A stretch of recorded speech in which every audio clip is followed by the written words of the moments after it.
Hey, episode 94 of the Nashville Artist Podcast is now out, featuring the talented Chris Peranich. Chris is not just a guitarist and singer, he's also a passionate Pokémon enthusiast.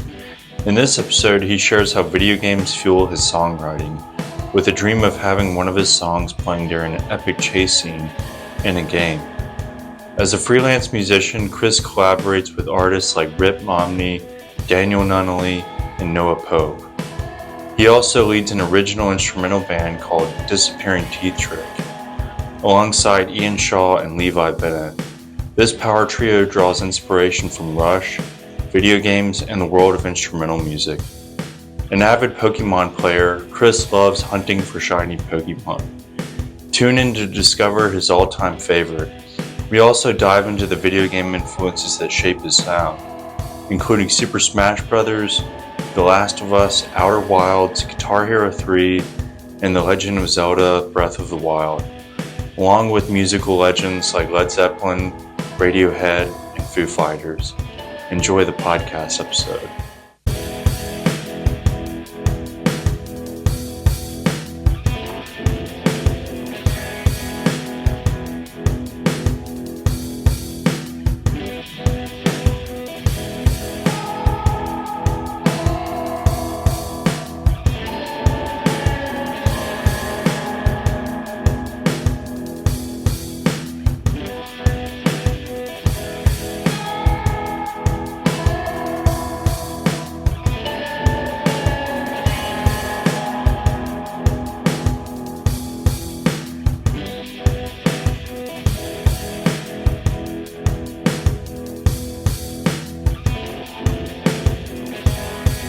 Cool. So what have you been up to today? I went to Hearts. Have you been there? Hearts? It's on. There's one on Gallatin and then there's one on 12 South. But What is Hearts? it's like an Australian bakery coffee shop. Wow. I went this morning. It was $70 with tip. What? Yeah, it was pretty expensive. I wasn't expecting that. I've been before and gotten Is it food. by yourself? No, I went with my girlfriend. So I see. we ended up dropping a bag on Right. it. But it was worth it. I had like ricotta plum compote pancakes. Do you know what compote is? I Or feel compote? I feel like I've had it or heard of it. Yeah, it's just like fruit medley or something. I don't know how to pronounce it though. But That yeah, makes so sense. I had like fruit compote pancakes, and she got a BLT, and then we each got a latte. And with tip, it was like $68. Wow. I mean, it was delicious, but I definitely, I'm trying to save, and Yeah. it wasn't the most responsible use of money, but it was fun. Was it like a 3-course breakfast? Like No, it was like get the coffee, get the meal. I guess we got a side of fries too. That was probably like $9, and I didn't realize or something. So it was. And it's Hearts, Hearts. Yeah. It's really good and worth it. If you go by yourself and just get a coffee or something, the coffee's good. If you go by yourself and just get the food, like context, breakfast burrito is $15. Wow. But it's really, really good. But is any breakfast burrito worth $15? Yeah. I don't know. So it's like a fine dining breakfast. The thing is, it just is kind of like frothy. Like it's just like a coffee shop that like has a lot of seating. Wow. Frothy is like uniquely inexpensive. Yeah, exactly. And it's like the layout of Frothy is like coffee shop, but it's also like a restaurant. Yeah. And like it looks, if you're just looking at it, it doesn't look like a coffee shop. It looks like a restaurant. But people treat it like it's a coffee shop. That's kind of how Hearts is. Except it's a lot more expensive. And just as good. It's probably better. But Okay. it's really good. I love Frothy, Monkey East. I'll usually go to Ugly Mugs if I just want to have coffee, but if I want to have food, I'll go to I Frothy. can't believe I've never seen you at Mugs, because I go there Really? like kind of often, like once a week. Yeah, Probably. I usually walk there and stay there for a couple hours. Yeah. The Frothy East location, I have no idea where it is. And I've lived in East for like a year and a couple months It's like now. a mile and a half away from here. What's Probably a mile. What's it by? Is it by like Mugs? It's by a place called something Olive and Sinclair. It's like Ooh, right I've heard across of the that. street from a red church. Like I mean, like, is it like what neighborhood of East is it in? Laughlin Springs, same neighborhood as this. Wow. Okay. Yeah. So then it is pretty close to like the climbing gym and all that stuff. Yeah, it's just that way. Okay. Yeah, it's like a mile in that direction.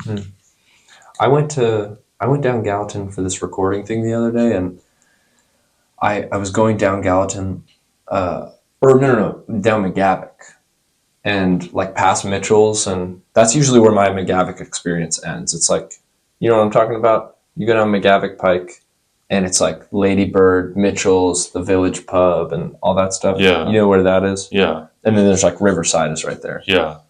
I would usually stop on McGavick there. Like that's as far as I would ever go, because I would either go on Riverside or I'd go into one of the restaurants and then go back up McGavick towards Gallatin. That's where I live. Huh. But there's like a whole beautiful neighborhood down there. I just went down gorgeous. there. Yeah, I mean, Riverside like, Drive is beautiful. so nice. I want to have a house there one day. Same here, dude. It'd be awesome. Yeah, and seems like there's a little bit more land. So Yeah. people have a little bit more property, bigger It's just property. so quiet. Yeah, it's so quiet. It's very cinematic, Mhm. especially when you're riding. I like to ride my bike down Riverside and just look at the houses. Yeah. It's very like Hallmark, or Mhm. I don't know, but a cooler Hallmark. You know those houses that are like really futuristic and like Modern. blocky and Yeah. modern, that are randomly amongst these beautiful like cottage looking houses? Like I feel like that is what East Nashville is. And like A mixture of my that. street is like, I live in like a new house, and then there's like even newer houses that are like really welcome to the future vibes. And then there's these beautiful little like untouched houses. There's a house that looks like that's like the shape of a stop sign, octagon. It's just like an octagon house Interesting. I haven't seen on that. my street, like next to one of those crazy like all black wood, like super all the finished. black You know what I'm wood, talking yeah. about? Like the giant mirrors we could see in everything in the house. It's just, Yeah, some of the houses with the massive windows, and they're on the corner or right next to the Yeah. road. I'm like, how do these people not feel like exposed? Yeah. I mean, other than like daylight or whatever, I keep my windows like, I don't know. It's just so people don't yeah, I don't know. looking around. Yeah, but some I get that. people have like the whole house is like exposed, like half. I don't the house. understand that. I'm like, how do you? Also, those curtains probably cost a fortune. Right, massive. Yeah, Like just some of those rooms are like 20 feet tall. yeah, super high ceilings. My house doesn't have. I don't know why. I live with Jose, who you interviewed, and this guy Jake Coffer, and we don't have a working light in our living room. Interesting. So our Just a bunch of house lamps. is just, we only have one lamp.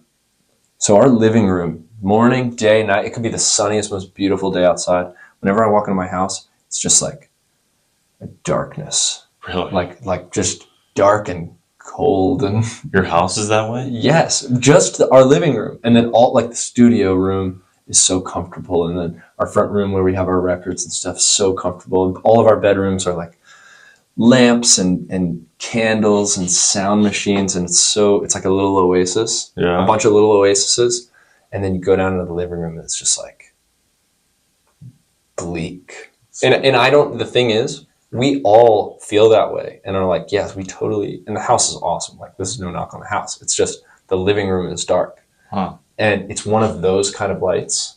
Yeah. And it's in a fan unit, and it's got like a remote. It's like kind of complicated. And it's been that way for a year. And it just doesn't work. The light doesn't work. Light just doesn't work. Oh, but it used to work, I think, like maybe the first like couple weeks I was living there, and it was the dimmest light ever. Like it was like you might as well not even have a light on. Interesting. Do you have furniture in that room? We do. I mean, we spend an awful lot amount of time in there. What do y'all use it for? The TV, the speakers. We have the TV hooked up to the speakers, so we can watch stuff, and it sounds awesome. So we can watch like any of our music videos or anything like that. We can test it in there, and it's like good audio, big TV, a couch. Like, we do a bunch of stuff in there, but That's awesome. yeah. Anyways, This room is well lit. Yeah. There's a lot of bonus lights. And, yeah, I mean, we got those lights. Yeah. And is there a reason that we have different colors? I like the colors. That's the reason. Straight up. Straight up. That's cool. We'll get started here. Okay, let's do it. Hey everyone, welcome to Nashville Artist. I'm Jordan, and today Chris Peranich is here. Thank you for coming over and doing this. Thanks for having me. This is awesome. Awesome. So where are you from? I'm from Washington, D.C. Oh, okay. Nice. Yeah, my parents grew up in Mississippi and met in college there. And then my dad got a job working for a congressman. So then he moved to D.C. and then my mom went with him. I hope that's right. They're probably going to watch this. So if I have that detail wrong, my whole life is a lie. I'm pretty sure that was the timeline. But yeah, and then me and my siblings all grew up on Capitol Hill because of that. Oh, wow. How many siblings do you have? An older sister and a younger sister. Nice. So are they also into music and art? They are. They love music, and we all grew up listening to a lot of music together. My parents listened to great music. So we all were kind of raised singing. Like, my parents aren't musical, but they love great music. So they kind of just surrounded us with it, and I think we all started singing, and my older sister played the piano, or my younger sister played the piano too, and I started on guitar, and we just kind of all did it, but it wasn't like they were never in bands or anything. But I think they both sing very well and are fun to listen to music with and go to shows with and all that. What are your siblings' names? Caroline's my older sister, and Emma Claire is my younger sister. Oh, nice. What about your parents? Are they into, or do they participate in music and art? I feel like both of them can sing, but Really? they never really nurtured it, I guess. Yeah, I guess they didn't really sing that much outside of the car, but we would all sing in the car together. Oh, yeah. Let's do a lot of the stuff that's on this wall was what we listened to. Nice. So what were you into as a little kid? It was classic rock. It was Led Zeppelin was the pinnacle. Well, I mean, not only music, but I guess the stuff. all just stuff. Were you into toys? Actually, what did you like? I was into Star Wars. Definitely, I had all the lightsabers. Yeah. My dad used to sit. I remember one of the first big kid things I did was we went and saw episode 3 in theaters. Oh my God, yeah, dude. And he, after seeing that movie, he would sit in a chair with 2 lightsabers, go General Grievous. But it would be like a recliner, so he'd be fully laying down, and I would have one lightsaber, and he would just be and I'd be going in trying to tap him. Also, this is just a thought that just occurred to me. You really when you're having a lightsaber battle with someone, it's so important that they you're not trying to smack each other. You don't need to, because you'll just burn. Yeah, exactly. Right, and even just in the sense of you're having fun, it's not about it's not fencing. You're not trying to get them. For me, it's when I lightsaber battle, I just want to do this over and over, where we cross our blades like that. So it just feels really high action, but not actually about hitting each other. Right. I might just be a baby, but my dad and I feel had a good understanding of that. So we would have these epic battles, and no one would get hurt, and we would just go on for a long time and have fun. Yeah. Anyways, I hadn't thought about that in so long. That's awesome, dude. Star Wars Episode 3, I saw that in theaters too. I mean, gotta be one of the greatest movies ever. May 19th, 2005. Yeah. Dude, I went to there's this record store in Knoxville, and they have a bunch of just cool old movie posters and cutouts and action figures and stuff too. And I saw that they had these posters from when Episode 3 came out, and it was a picture of Darth Vader. He's this, and it's a little small poster. Wow. And it said, "Who's your daddy?" And then May 19th, Episode 3. And they were $10 each, and I bought all 3 of them. And I had very specific people that I wanted to give them to, and I'm thinking back on it now, and I don't know if I literally gave it to any of them, and I don't know where any of them are. Actually, I know that I gave one to my friend Corey, who I definitely needed to give him one. But then the 2 other guys that I really wanted to give them to, and I can't remember if I ever gave them to them. or where they would be. But I bought all 3 of them. Wow. So, yeah, I don't know. That was a little tangent. Which one is your favorite of the prequels? Probably 3. Yeah, I have the most attachment to 3. Yeah, it's probably my favorite of all of them. Yeah. And then 5. 5 too. 5 for a long time was mine also. I also love 1. Yeah, 1 is I love awesome 1. too. My And favorite 7, like you were saying too. 7 Force Awakens. Yeah. I mean, some parts of Attack of the Clones I like. Yeah, totally. I also don't mind the acting at all. Neither do I. I've kind of always had this feeling that when people are like really knocking against, on it, really adverse to it. It's the world. It's Star Wars. I know, it's the world we're going into. Yes, exactly. I'm like, someone has to, like, some dude that lives in LA has to, like, act out Star Wars. Like, that's a tough task because everyone loves Star Wars. It's huge shoes to fill, no matter what the role is. No matter, like, after one movie comes out, it's like the standards are so high. The first 3 come out, standards are so high. Like, no one was going to be stoked about the first ones. Or, like, people would find things to be upset about. Right. But, like, acting is the last thing we should really be worrying about. Because it's like, we're here for the story. We're here for Star Wars. And people are always like Anakin's always complaining about sand. I'm like, but don't you understand he's from Tatooine? Yeah. Like, he was a slave on Tatooine, desert planet. Do you think he wants to see sand again? Yeah. Like, people, understand. Man, I haven't seen the first 3 in a long time. It's been a minute. Me too. Yeah, it's been a while. I need to rewatch them all. Yeah, watch party. Yeah. If you were to rewatch them, would you watch them 1, 2, 3, or would you watch them 4, 5, 6 and then go? Probably 1, 2, 3, 4, 5, 6. I think I've never watched them that way. Really? Yeah. So that's how I usually watch it. Whoa. Usually spend like a day or 2 watching 1, 2, and 3. Yeah. And then a day or 2 watching 4, 5, and 6. It can be a marathon. Yeah.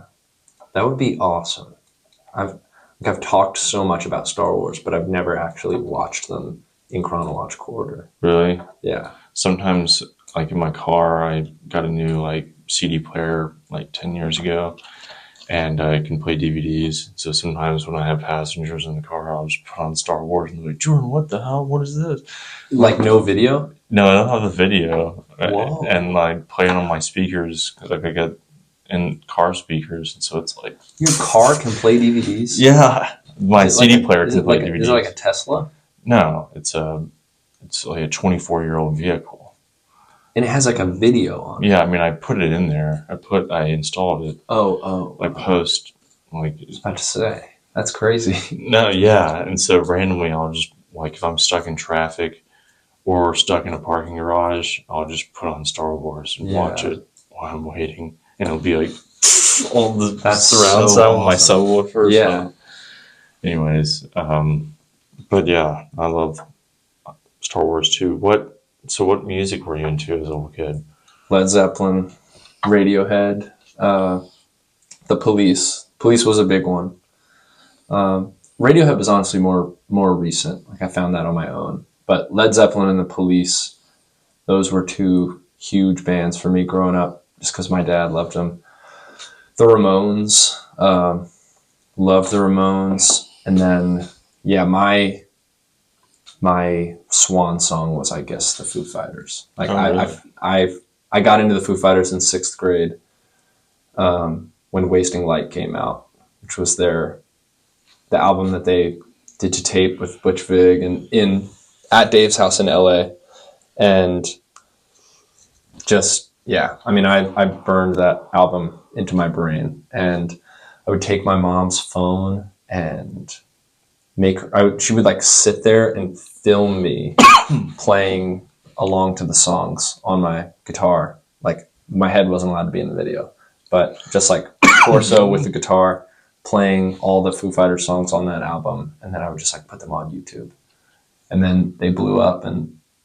No, I'm just kidding. They have like 40 views. that was I didn't sell that very well, but yeah, they were just for me basically, and a couple of my friends. But how old were you then? I was probably like 11 then. Yeah, Okay. I was like 11 when that album came out, and I got obsessed with them and started listening to all their albums, and that was kind of at the dawn of like I'm listening to music on my own. Not like the music that is available, but the music that was available, I was still listening to on my own. But the bands I was finding on my own time were like the Foo Fighters and Nirvana. You know, that was stuff I didn't really like. I guess my dad wasn't like super into it, but still loved. You know, if that makes sense. Yeah. So how did you get into like playing guitar? Or when did you get involved with making it? It was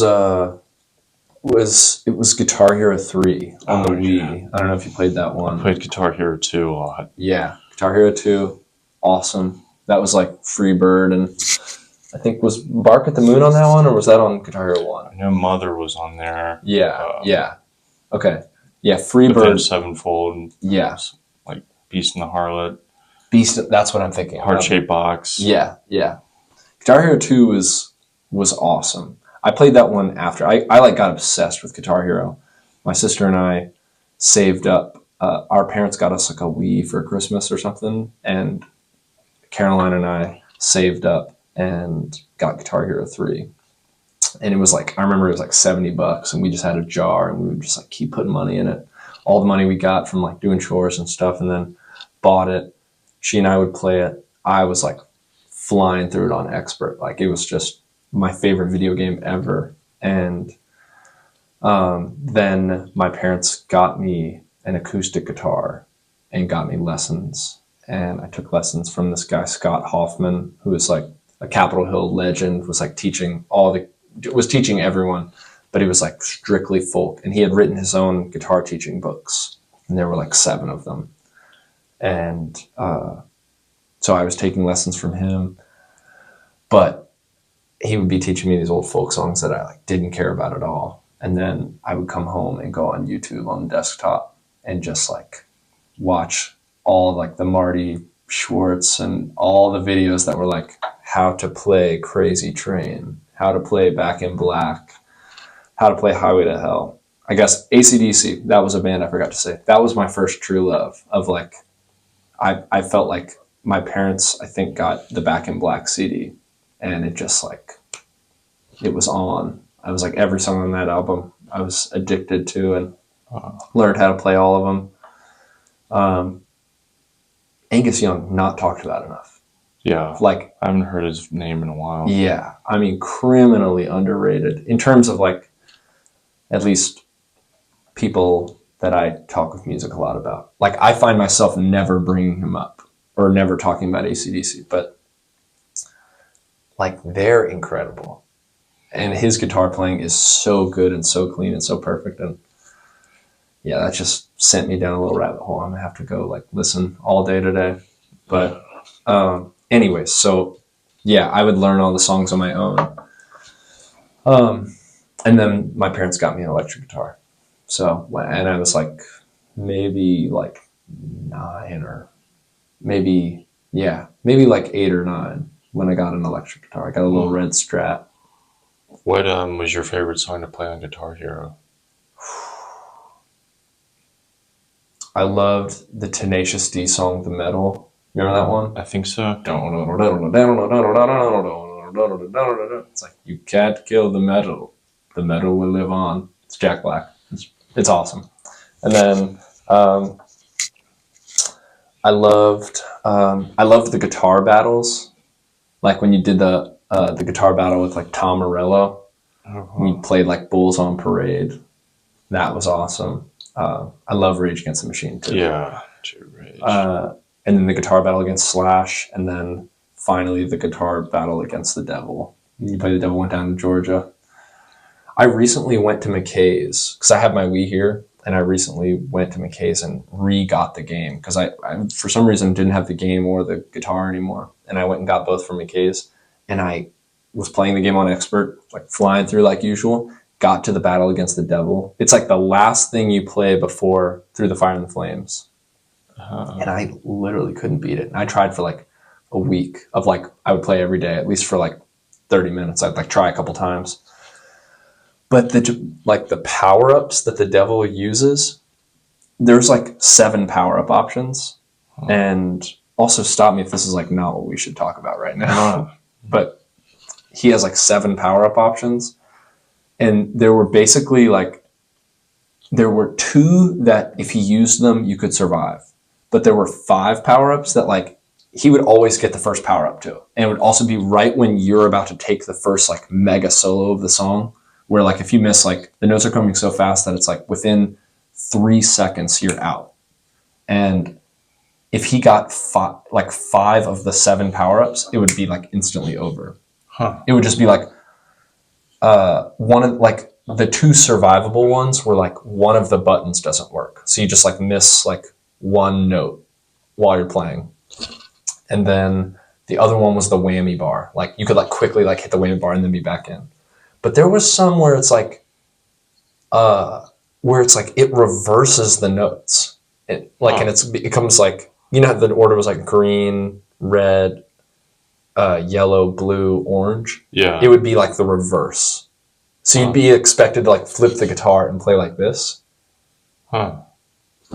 It was just like, I remember when they put like the buttons down here, right? Or was that? Yeah, that was in Rock Band. Rock Band. Mm-hmm. Yeah. I'm sure they did it on Guitar Hero though, because they were kind of feeding off each other. Right. I'm pretty sure Guitar Hero ended up adding drums and vocals and all that. Yeah. Rock Band was another one, like Flirting with Disaster. I don't know if you know that song. Flirting with Disaster. Who's that by? I think it's by Molly Hatchet. It's a deep cut song. I don't know if there's like copyright stuff. I would show it to you, but we just play it later. Cool. So did you play guitar in school, or like was it mostly private lessons? Or? It was just the private lessons. My school didn't have like a band that could have guitar in it. When did you like start playing with other people? Like, my 2 best friends were these 2 guys, David and Duncan. We were all in the same grade, and they also grew up listening to classic rock, and then we kind of forged our own path where we found like the Foo Fighters and Blink-182 and just found bands like that, and Them Crooked Vultures was another one that we were obsessed with. So we found all these bands on our own, and then kind of just established like guitar. David was a great guitar player and bass player, and Duncan could play everything too, was a great drummer. So we kind of just started as a 3-piece and then did all the talent shows and, you know, played like, I think our talent show songs each year were like, the first year was Let It Be, classic. And then I think we played This Is a Call, first Foo Fighters song on the first Foo Fighters album. And then we played My Hero and Everlong. So we just would like jam and stuff. And then in 8th grade, we started writing our first song. It was called Can't Wait. And our band was called Project 14. We made shirts and everything. And our first show was at the American Legion in DC. Wow. Which I don't know how the Legion works, but like my dad had to become a member for us to play there, and it was like $400. Wow. So it was like, I remember just finding that out later and being like, man, my parents are so awesome and so supportive and incredible, and he just laid down $400 for us to like get to play a show, and they went to Costco and bought like chips and drinks and all that, and we had like a merch table. It was just so awesome, and all my friends came, and we just played like, basically we would just learn every song that we wanted to learn, and we'd play like a 2.5 hour, 3 hour set of just like 20 Foo Fighters songs, and then like a bunch of Blink-182 songs, and Nirvana song, and just, I mean, we were all over. We play like Moby Dick and Rock and Roll. Those were our 2 Led Zeppelin songs we played a lot. Nice. And then we would play like Message in a Bottle and stuff. And that was honestly important training, because Message in a Bottle is pretty tough to play. But yeah, I remember when we played that song, I think it was like a request, and we barely knew how to play it. And we're like 13 at the time, but barely knew how to play it. And I remember my dad like standing at the front of the stage with his phone with the lyrics, and I was like reading and trying to play it, and it just probably sounded so bad, but it was awesome. Wow. Yeah, long-winded answer, but That's amazing. So, like, what? I'm guessing guitar is your main instrument. Do you sing as well? I sing and play the bass too, and play the piano. Yeah. But love the guitar, of course. What guitar player was it that been like, I want to be like that person and play guitar or whatever? I feel like I didn't really have like a I want to be like that person type guitar player. Like, I feel like I just admired so much, and I more felt like I wonder what it would feel like to play like that, like to play that well, or play that clean and that fast and that emotional. And I think I felt that way, but I didn't necessarily feel like, oh, that's who I want to be like. Because I think Angus Young was huge. And I'm glad that we talked about AC/DC, because Angus Young really was huge, and I don't ever mention him enough. Stevie Ray Vaughan, certainly. And then Stevie Ray Vaughan led me to John Mayer. And I had like my John Mayer phase for like 3 years, where I was like really learning every song and challenging myself to try and like sing and play them at the same time. But then I kind of like, I don't know, grew out of the John Mayer phase and like went back and like really dove into like the live Led Zeppelin stuff, where I was like listening to Jimmy play. I've just like heard some stuff like from my friends randomly. Sometimes they'll be like, I'm thinking of one person, but who would just say like Jimmy Page was just so messy, and it's just not true. It's just not true at all. Like he just played hard, and like, so there was a lot of like extra sound that helped. But like when you're the only guitar player in a band, like that extra wall helped so much, and you could still make out everything he was playing. Not that I'm the judge of Jimmy Page at all, but just it was funny to think about. Why did y'all feel that way about him? Or it was just the guy. I don't know. I think I don't even know who he listened to. I would love to see like who he's maybe alluding to as like a great clean player. But yeah, that was like, I don't know, end of high school, when I was like live Led Zeppelin. Like I'm going all in on this, and a bunch of other live shows. I just got really into watching a bunch of like videos of people playing, and like I was doing that, but it was really after I don't know. I'm obsessed with YouTube. Yeah, I'm like a big YouTube guy, and I think I found my YouTube stride and at the end of high school, and it was just curated so well to me. It was like live videos of bands, and I just love that. And like stuff about Pokémon, so I love all the Pokémon games. Like speed running video games, I love speed running video games, and then sports highlights. I love sports, so my YouTube kind of just curated itself to me, and I would just watch stuff that like I didn't even really care about. Like really what got me into Radiohead was the studio sessions. You know what I'm talking about? Where they would play their album front to back. Yeah. Or Live from the Basement. Yeah. I've seen some of those. Yeah. That was like, that just popped up, and I was like, I don't really care about Radiohead, because I just like had my band Project 14 had played Creep so many times, because it was just like another song to add to the set list really quick. That was easy. And we wanted to play for like 3 hours. So, but then their like session came up, the Radiohead one, and I was like, whoa, this is awesome. Wow. So that's awesome. So why would you say you're drawn to music and art?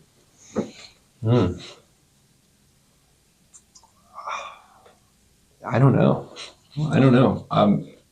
I just am. I feel like it was so early on that I started listening to rock, and just my dad just taking me to school in the morning and playing his CDs and playing what was ever on Big 100.3. He was so into it, and I loved him a lot. So I think I was just like, yes, rock is everything that matters. And the Saints, the football team. So like I had my identity very young, was like Saints football and rock and roll music. And it was like, I was just into them. And I think maybe what drew me to it was meeting people that were really, really good at their instruments, or really smart, really knowledgeable, and had like great taste and great perspective, and were very articulate about music. I would see them. This guy, Matt Mitchell, was in my college band called Padlock. He and this other guy, Jonathan Woods, too, was the bass player. And the two of them I met on like my first day at UT when I moved to Tennessee to go to UT Knoxville. Oh, okay. And yeah, they were just so smart, so well versed, and really good. And I was like, I gotta be like them. Like, they're so good. I didn't really think I would ever get to a point where I'd be as good as they were, but it was fun to chase that. So I just like dove in, really started taking it really seriously my freshman year of college. Because I really just was playing for fun. And I was playing shows, though, like while I was growing up and in high school and stuff, like at the little DC venues. But where did you go to college for? Public relations and Italian. Oh, wow. So that's awesome. How did you like being in Knoxville? I loved it. I felt like Knoxville was awesome for 4 years. Yeah. It was like, and then you've seen there, then, been there, done then that. I've seen there. Yeah, I've seen what I needed to see. The campus is awesome, and the school was awesome, and my friends I made there were awesome. Everything is awesome. But it kind of felt like I was maybe in like a time loop a little bit there. Like by the end, I was like, I don't feel like I want to be here anymore. I also just miss DC. Like, if DC had even half of like the music scene, I felt like, at least for like people my age, if DC had half the music scene that Nashville has, I probably wouldn't have come here, just because I love DC so much and love being in a city like that. And it's just what I grew up knowing. Mm-hmm. So Nashville, not having public transportation is crazy. Like, for as big as Nashville is too, like they still have time. They could build an above ground train and I'd never leave. But right, not having that is kind of tough. I don't love to drive that much. My car has kind of been through it and is battle tested. So. Oh yeah, I understand. So now, like, when you go about like practicing, or do you have routines to like get better at guitar or piano, or how do you go about developing your artistry? Yeah, I feel like I get better by writing and learning songs. I have like these guitar exercises that I've done, but I'm not like, they're just a little boring to just play over and over again. I do a lot of teaching now, and it's fun to like, there's some people that I'm teaching that just want to know a finger exercise. They're like, I need to just get my hands better. And I'll teach them the finger exercise because it is like really good practice. It genuinely is.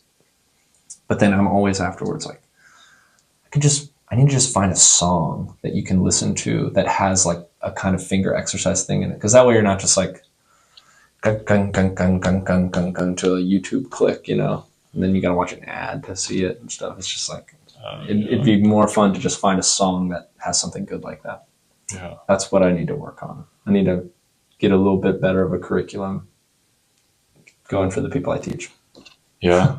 So that's kind of the majority of your learning is teaching. Yeah. Like teaching, I have learned so much teaching, honestly. That is very true.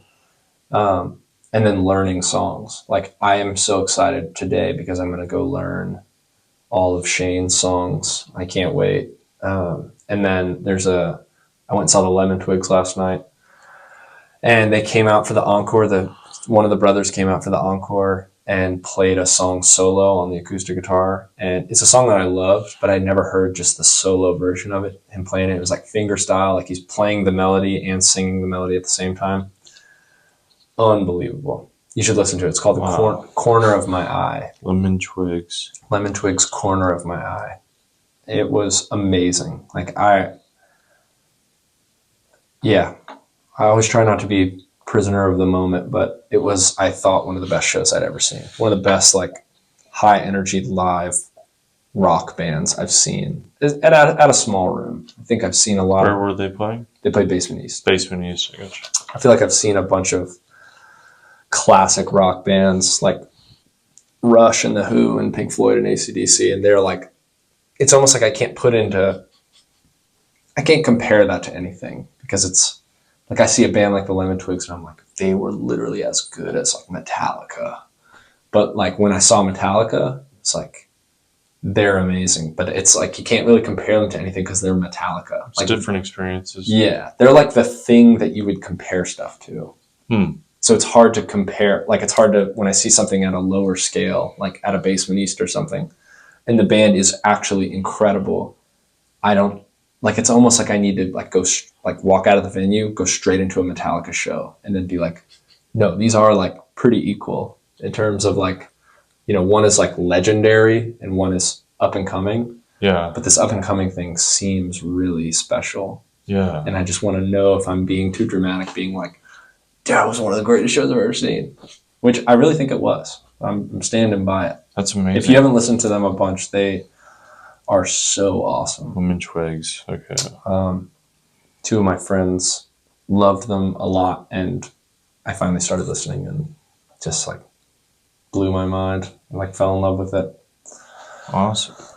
So can you like describe your like creative process? Do you like come up with a guitar part and bring it to the band, or how does that work? Yeah.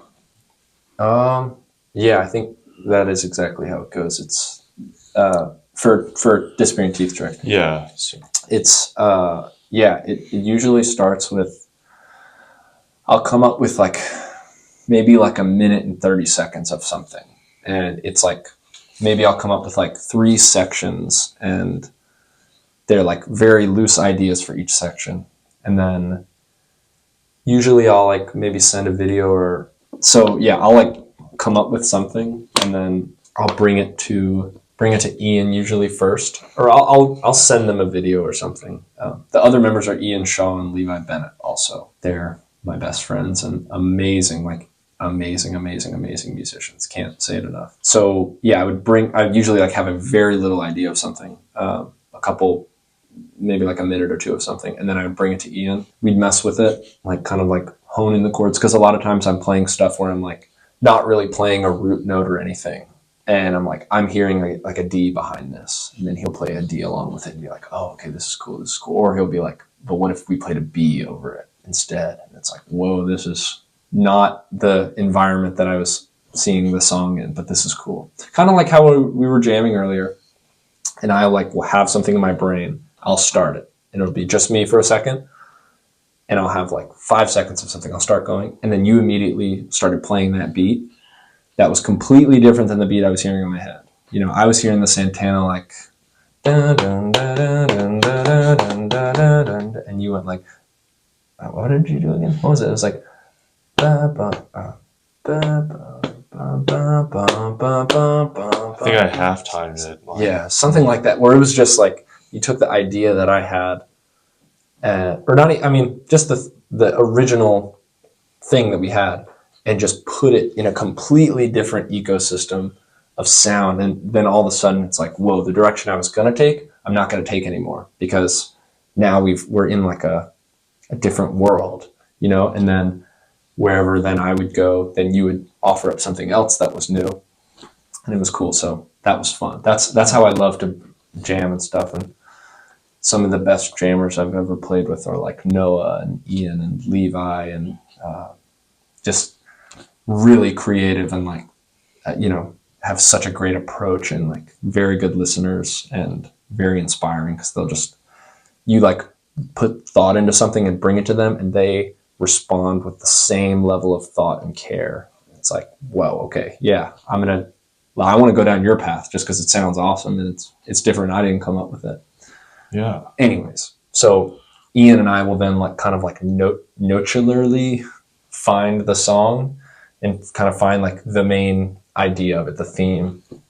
And then like Levi's involved in all of that as well, because we're like sending audio messages and videos and all that stuff. And then we'll eventually just jam on it. And it'll like Levi at times has just completely changed the feeling of a song, same way that you did when we were jamming a minute ago, like where he'll just be like, oh, well, I'm hearing it completely, like I'm hearing it like this. And it's like, whoa, okay, this is not even like, this is a whole new song basically. And it all started from this one little idea that was, you know, completely different than where we are. So it's a really fun process. We're all touring so often that we don't get to do it enough. And it makes me sad because I feel like we could write a lot of songs really quick if we were all together and like focused enough, but we're all just touring and super like busy dudes. So it doesn't always work. But our new song, I'm really excited about. We have a little demo of it, but we're just waiting to get together and record it. But Levi's on tour right now, and then he gets back and Ian and I go on a tour with Noah and Shane and that one I was telling you about.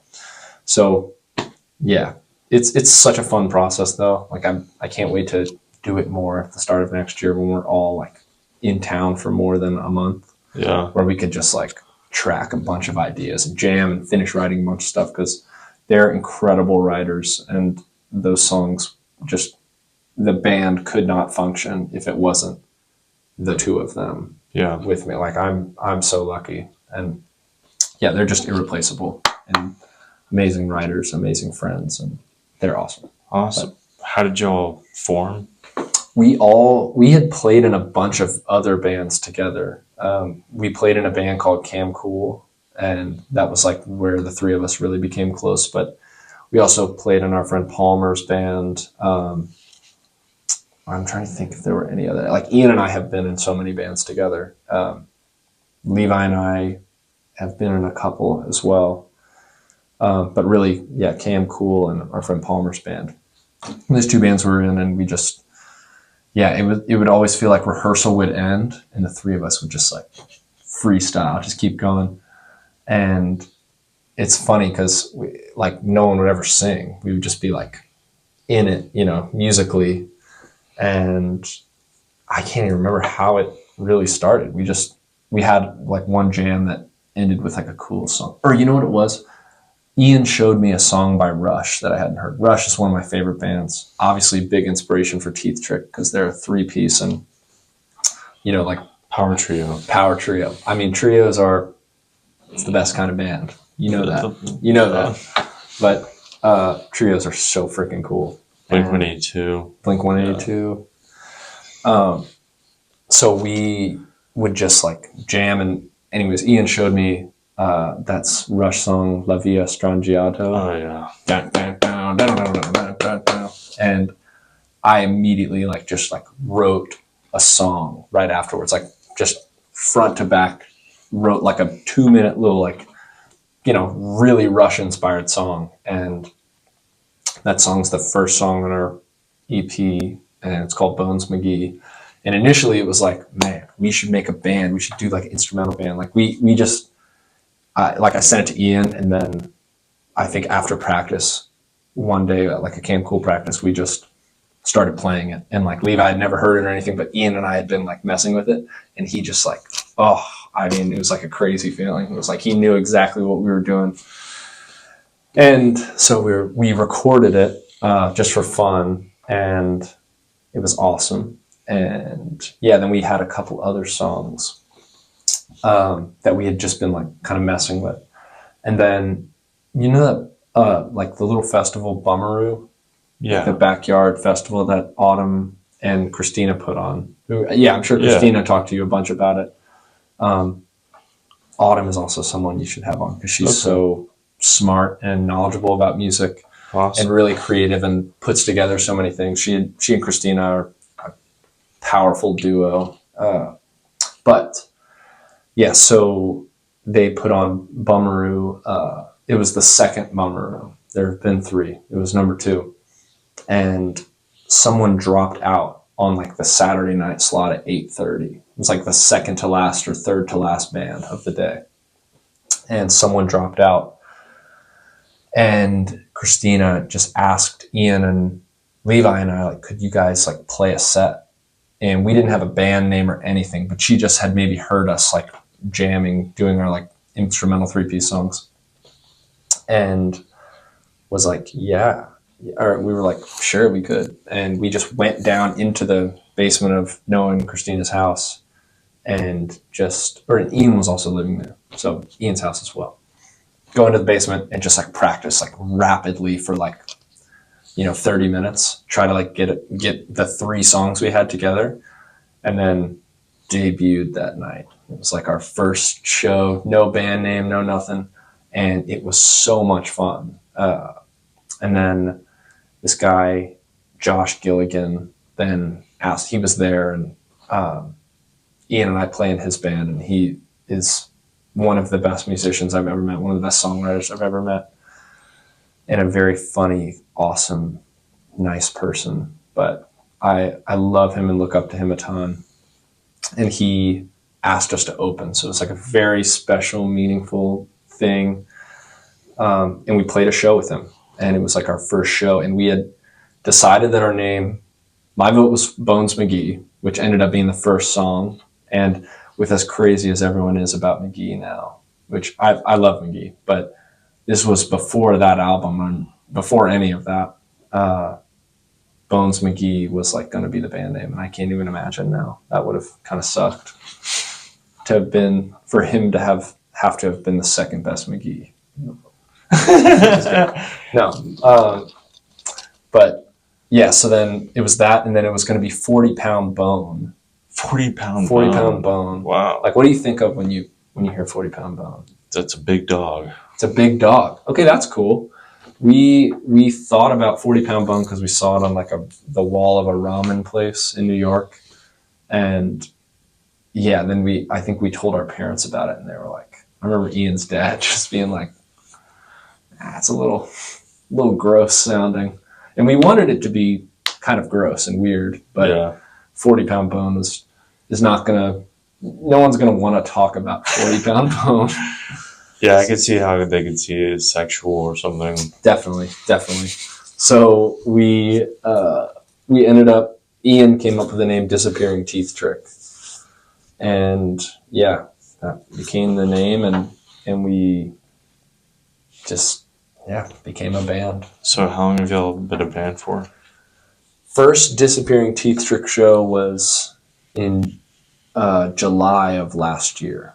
So it's been like a year and 3 months, okay. which is nice, and I feel like we have an EP out. Nice. I would love to have way more music out because we have songs that we're excited about that we just haven't schedulally been aligning on, which kind of stinks.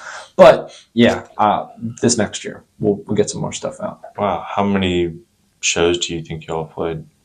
We've played 5, counting the first unnamed band show. We've played 5 shows now. Nice. Played Bummeroo. Played at the Blue Room twice. We did like one of the Discovery nights and then opened for Josh. And then we played at the 5 spot once. Nice. And then played at we played at Bummeroo again this last year. And then we played at Dark Matter with these 2 bands, McKay and Mercury. Nice. Amazing bands. Where's your favorite place that you've played with the band? Ever? Like with Disappearing Teeth. What was your favorite show? Oh, the Blue Room. Yeah. The Blue Room is like by far my favorite place to go see a show and to play at. Same here. Yeah. I haven't played it yet, but I love going to shows. It's really, really nice. Like they care so much. Like the green room, they like just make sure everything's comfortable, and the sound is just unbelievable. The guy that runs sound, I think his name is Shibby. He is amazing, like very cool dude. He's run all of our shows there, and then he's also run like just shows I've seen there. He's been running sound, and everything just always sounds awesome, and the room is just cool. Yeah, dude, it's a cool room. So cool. So who are like all the artists that you played with? Like just as a guitar player? Yeah, or whatever you filled in on. Yeah. The two main, like, I guess, bands that I play with the most are, the first one is this band Ritt Momney, and it's my friend Jack Rudder in Salt Lake. It's his band. He's one of my best friends in the world, and yeah, I love his music, and I loved his music before I was playing with him, but he's just, man, just like even talking about him makes me just want to call him, because I haven't talked to him in a couple days. But he's amazing, like an amazing friend and really incredible songwriter, very delicate and thoughtful, and he has such a, like, he's so honest about his relationship with music and how like hard it can be sometimes to like feel excited and feel inspired. And I feel like I don't hear people talking about that enough. And like his openness about it helps me be open about when I'm struggling with it too.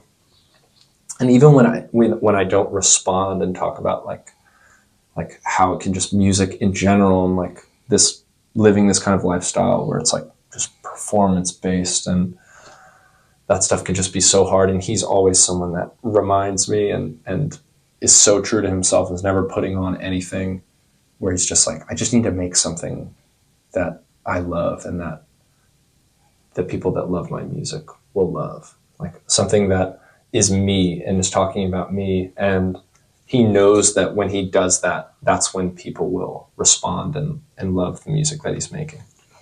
Where it's just about these people are the people that love his music love him. So when he makes something that he loves, or something that just is him, where he's not like making it to have people like it or something, that's when it'll connect the most. And he, this new album that he's making, he had invited me, and I don't know if you know Rick West, but he plays drums with him. And the two of us have gotten to be like a big part of this next album. And we're going to probably finish recording it at the end of November, which is awesome. But yeah, anyways, I love him so much. And he's just so inspiring and special and kind, and just like a model person, like someone I care so much about and want to be so much like, because it just has his head in the right place all the time. Yeah. It's good, like, check, good to check myself on. But yeah, so I play with him, and I've been touring with him for the last year. And we've played a bunch of shows. And then my friend Daniel Nunnalee, I play guitar in his band also. And Ian and Noah play in his band too. So that's just like such a fun treat. And this other guy, Luke Sison, plays drums sometimes too, and he's amazing also. But that's a fun band to be in, and I love all those guys. They're like my brothers. And Ian and I obviously play in so many bands together, and he's like my best friend in the world. So we have developed a good musical relationship from playing in all these projects together. And then Noah, Ian and I play with Noah, and we play as a trio. And it's just like some of the most fun, free, fast, like just everyone trusting each other type music. And it like feels very exploratory. And like Noah has put so much time and effort and thought into his music, where he just cares so deeply about what he's singing about. But like from a musical standpoint, he grew up with the same obsessions that I grew up with, like especially the Police too, and Led Zeppelin. So we just constantly are like covering and like trying stuff out, and let's play this one insane, or let's play this one really soft. And it just is a very exploratory, freeing band to be in. And yeah, I hope that we get to play together for the rest of our lives. That's awesome. And I think that energy that the three of us have has translated so much into Daniel's band, because the three of us all play in Daniel's band, and Daniel's the same way, where he cares so much about his music and so much about presenting a good band and like making the music fun to play. And that's all of our MOs. So, which also, what does MO mean? Do you know? Modus operandi. Modus operandi? Yeah. And that just means like your motive? The way that you carry out whatever. Okay.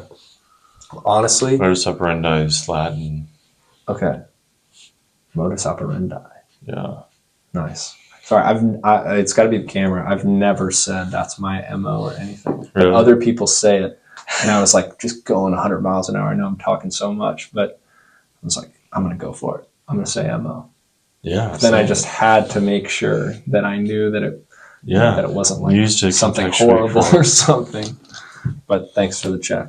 Yeah. Anyways, yeah, that was a lot. But yeah, and I play in a bunch of other bands. Like I play with Josh Gilligan, who we opened for now. And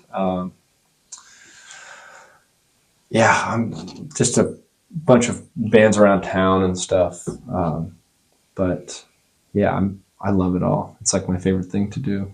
So you enjoy being the freelance? Like I do. I love it. It is challenging and keeps things feeling so fresh. And then I feel like I like being in one band that's a completely different style from another. I like take something from that and bring it.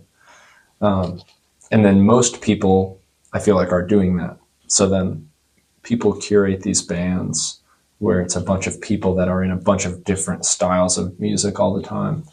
And they come together and everyone can understand, like, can get on the train of like, what's the goal of this band? Like for this songwriter, whether it's like a band you're in, like we're all bringing our styles. Like I think about Teeth Trick, we all play in so many different stuff, like pop, rock, folk. We all play in all these different styles of music. And then it's like, okay, what's the goal of, where's this train gone? Like, what do we want to do with this song? And then we get to be like, okay, cool. And then we can all like bring stuff from our other experiences and then also understand the goal that we're going towards and just like rip it. Nice. Yeah. Awesome. So what are some like important things to consider when you write a song? You know, I write mostly instrumental stuff. So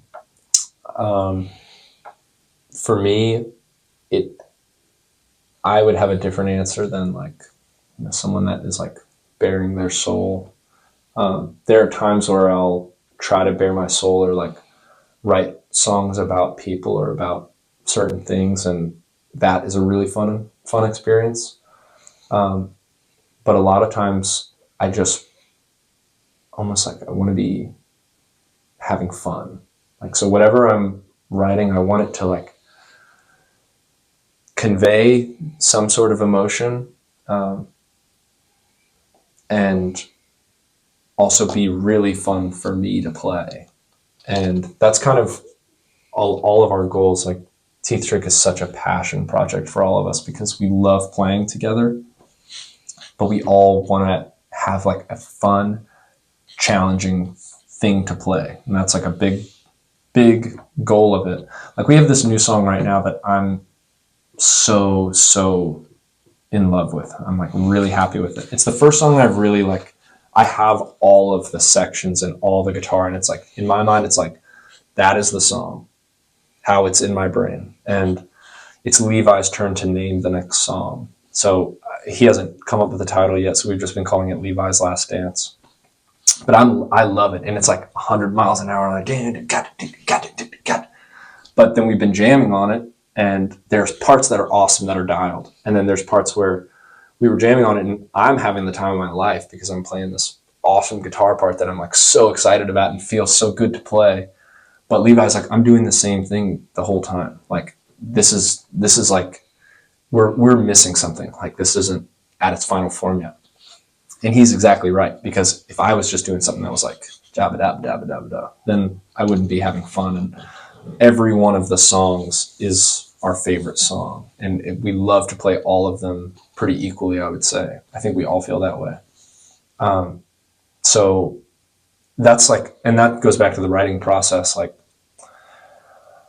for Levi, he has to like sit with maybe whatever idea that I had.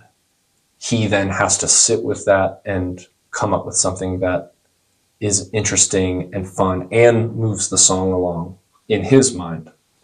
And that's equally as important.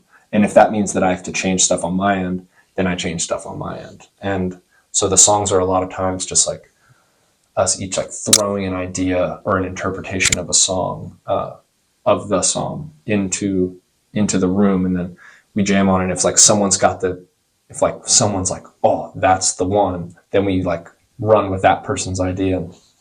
We end up with a song that we're all really excited about playing, and that has parts that are really fun for all of us, and it still conveys that original emotion that was there when we first started writing, when it was completely different than the final product, if that makes sense. Yeah.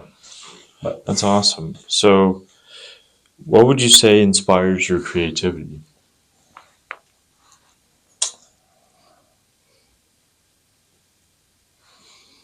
I mean, I don't know. I think seeing other people be really creative. When I see someone being really creative and it's cool to me, then I just am like, wow, I want to go home. And I feel like a bunch of people feel this way. But I when I see an awesome show or hear an awesome song, it just makes me want to write and record and do all this stuff. Teeth Trick specifically, I feel like video games. I love video games, and I feel like some of the songs, like a dream placement would be to have one of our songs in a video game. Like that would be the holy grail above like any awesome show or gig or something. It would be having our song like in the chase scene of a video game or something, or in like an anime or something. It'd be awesome. Wow. Yeah. But yeah, I think, when I see other people that are creative, or if something like really speaks to me, like a video game or a movie, or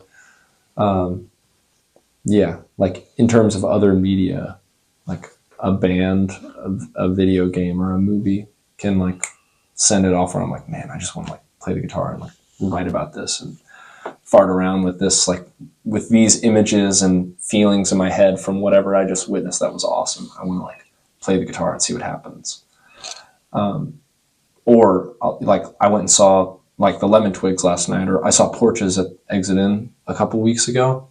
Both shows were just like awesome, like awesome band, awesome songs, awesome interpretations of the songs to the live set.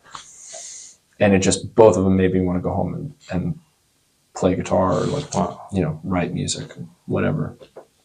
So yeah, I would say that is kind of where the spark comes from. What video games really inspire you?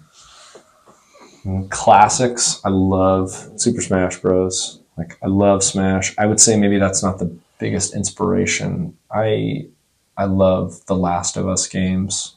Last of Us 1 and 2 and the show on HBO is like perfect. I love that series. Let me think. I'm playing this game called Outer Wilds right now that has beautiful music in it, and it's just like a space exploration game. You're stuck in a time loop. That game is really cool and has made me feel a bunch of emotions and longing for like knowledge of the universe, and it's cool and introspective. And I would totally say that it like has made me play the guitar a certain way, I guess. Like I'll play it, and then when I play the guitar, it's like I was saying a second ago, like I have those images and those feelings in my head. So I don't go on the guitar and I immediately like, like I take where my mind and brain and soul and heart were when I was playing that game, very calm and and you're in space. And then when I play, I want to write something that would feel like it would fit into that game, no problem. Like I'm in space and I'm calm, and it feels good to play that, and it feels good to play something that feels like it fits in with the world that you were in, even if it's like reality, if it was like a really rainy day, I wouldn't go home and like turn the fuzz pedal on, get some delay and make raindrops and all that stuff, Wow, that's awesome. So you mostly play what, Switch or? Switch, PlayStation, and my DS is on every tour with me and stuff, and I just like run through the Pokemon games all the time. I don't know if you played those, but I mean, I played Pokemon Yellow way back. Yeah. They've reissued that game, and that's the game that I've played, because I had the Game Boy Color, but I think I was too little to like get into it. But they've reissued it for like the Game Boy and the DS, and I played those. Wow, yeah, it's like $1 million to get the bike. Oh yeah, the bicycle. Yeah, it's $1 million to get the bike, and your money slot, your wallet, even if you hacked the game, only holds up to $999,999. So you can't ever buy the bike. You have to. I'm trying to remember what the mission is. You do something where you end up getting a bike voucher. It might be you save like an old guy from Diglett Cave or something. Okay. You do something and you end up getting a bike voucher. Or no, you get the. I think you get the bike voucher on the SS Anne, which is. No, I think you get the HM for cut on that. We're in deep Pokemon lore. Pokemon Yellow lore. Yeah. Pokemon Red, Blue, and Yellow lore. I only played Yellow. Yeah. I would seriously recommend going to McKay's. You probably have to spend like $100 to get both, because the DSs are like $50 and the games are like $50 to $100. But it is so worth it to go get like. I think you would love Pokemon Black. Pokemon Black or White. Really good story. It's like the best story in any Pokemon game. The animations are like cool and up to date and new. They look awesome. It's still 2D, but it's like a 2D-ish 3D. I don't really know how to explain it. I'm trying to think. Like, did you ever play Castle Crashers? Okay, let me think. Of a video game that you might understand the art style I'm thinking of. Well, anyways. It's like it's 2D, but they do so many 2D motions that it really comes off as 3D. Wow. And it actually might even be 3D. I don't really know what constitutes the third dimension. It's not polygonal though, I guess to say. It's like they're flat. Okay. That makes sense. And the DS is the one with 2 screens? 2 screens. Yeah. And I mean, you're talking like the Pokemon battles here, and then you got your menu down here. Fight, bag, run, item, or what? Fight, bag, run. That sounds like if you were mugging someone, what the order of operations would be. Like fight, get the bag, and run. Right. Yeah, that's horrible. What's your favorite Pokemon? Oh, my favorite Pokemon is Stoutland. Stoutland? Never even heard of it. Man, I love vanilla ice cream. Like, vanilla ice cream is so good to me, and just so straight up. And like a good vanilla ice cream is how you can tell that an ice cream shop is really good. And there are normal type Pokemon. Like, you would think that there would not be normal type Pokemon, because there's fire types, dragon types, grass types, water types, electric types. Like, they all have an elemental base.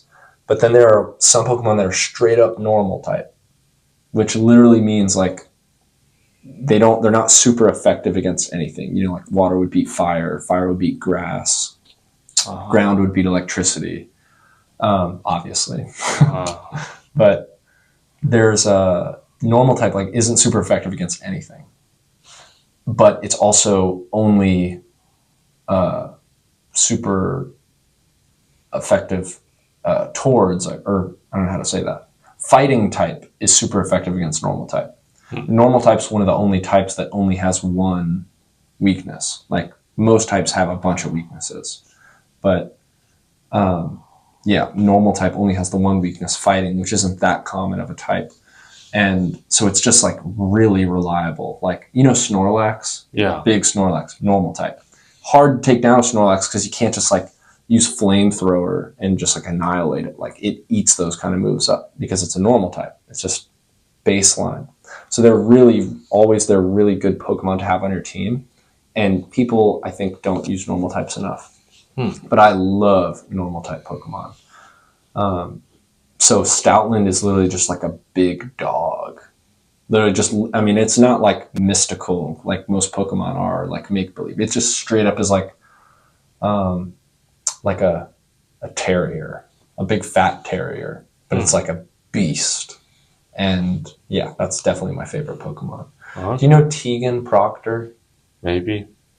He was in Secondhand Sound, and he's like one of the managers at the Exit Inn now, actually. Okay. One of my best buds. He got me like a Stoutland EX Pokemon card, like truly an amazing gift. He got me one, and yeah, it's awesome. I didn't really care about Pokemon cards at all, and then he got me that, and now I'll collect them. You know, Really? if I see some, I'll get them. My favorite Pokemon is Gengar. Oh, that's an epic choice. That's from Yellow. That's an OG. Oh, yeah. One of the originals. Dude, Gengar. I Gengar just only has two, like, as strong as it is, it just has a bunch of weaknesses. Yeah. You know, I but just it's thought it looked cool. Yeah, dude. Have you ever seen Mega Gengar? I'm not sure. Let me show you this. They made these games called Pokemon X and Y, and it was the first Pokemon game they made for the 3DS. Awesome game. Like, so cool. And it was like the first 3D, like polygonal Pokemon game that wasn't 2D, flat scroller. And they added these things called Mega Evolutions. And it was like Pokemon could evolve one more time. And so like it's Ghastly, Haunter, Gengar. And the only way you could get Gengar was like trading. You remember that? I don't know if you did that.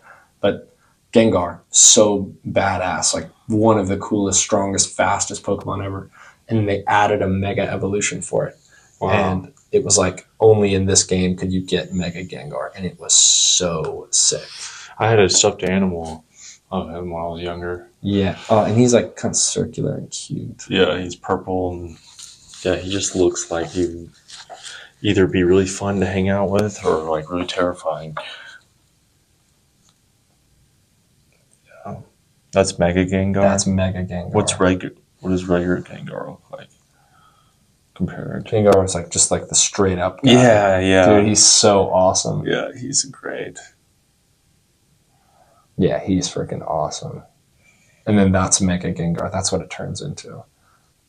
Oh, like Gengar. This is in, shiny Gengar. I mean, this is a whole other aspect of my life that we don't have to get into, but love It's a part of your art. Yeah, it influences everything. It is. I'm so obsessed with Pokemon. Like, just still to this day I am. And yeah, there's a thing called a shiny Pokemon where every time you encounter a Pokemon in the wild, or like, you know, anytime you just encounter a Pokemon, a dice is rolled. That's 1 in 8,192. So it's like an 8,192 sided dice, basically. You roll the big old dice every time you get into a Pokemon encounter. And if you land on a specific number, you know, say you land on 1, then the Pokemon is shiny. And when it appears, it's a different color palette than it would normally be. So it's so rare. It's extremely, extremely rare to find them. And I used to just hunt them. I would just like run around in the grass over and over and over and wait till I encountered them. Huge time waster. Like, I mean, and they are not like stronger or anything. They have no advantage. They just have a different color palette. And yeah, it was like a pretty huge, like, waste of time, I guess, because it wasn't like I wasn't even like progressing in the game. I was just looking for a Pokemon in a different color. And I played my whole life growing up without ever finding one, never seeing a shiny Pokemon. And then I had some friends that started like shiny hunting, and I got so into it and would just hunt, and I found so many. How do you hunt, or what game would it be? In all the games, even the original. or I think actually the original game was in literally black and white, so they couldn't do shiny Pokemon. And then when they made the Game Boy Color, they started the shiny Pokemon thing. But it was just, yeah, one in basically every time you encounter a Pokemon, there's a 1 in 8,000 chance that it's shiny. And obviously with the way probability works, that means that once you get to, say you encounter 8,000, that doesn't mean on the 8,000th that you're going to see one. Like, for example, I've hunted, you remember Lapras? I think so. Yeah, Lapras, beautiful water type, like kind of, super cool. I hunted a Lapras and I got it after like 2,400 encounters. I like encountered it over and over, and I would literally I saved the game in front of the Lapras, would encounter it. If it wasn't shiny, I'd just turn the DS off, turn it back on, and then I'd try again. And I did it 2,000 something times and found it, which is extremely lucky because the odds are 1 in 8,000. But I've also gone to like 17,000 looking for something where like I've gone twice the odds without seeing it. And then finally it showed up.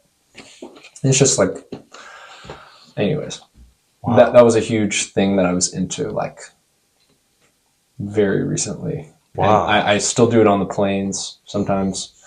I'll just have a DS and I'll just soft reset, like turn the DS off and on, like looking at a Pokemon trying to get it shiny, straight up.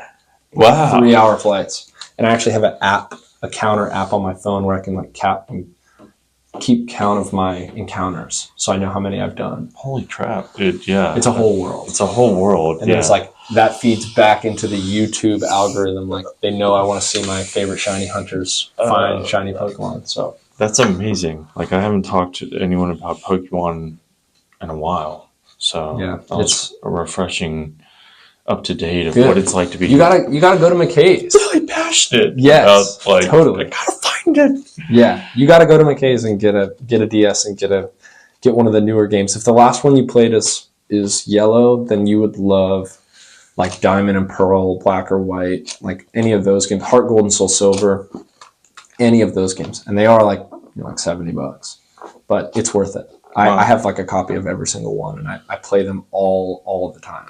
Wow. So that's awesome. So what would you say, you were talking about earlier about your songs, about how you like to keep them fun, but also kind of interesting. What would you say like your songs represent?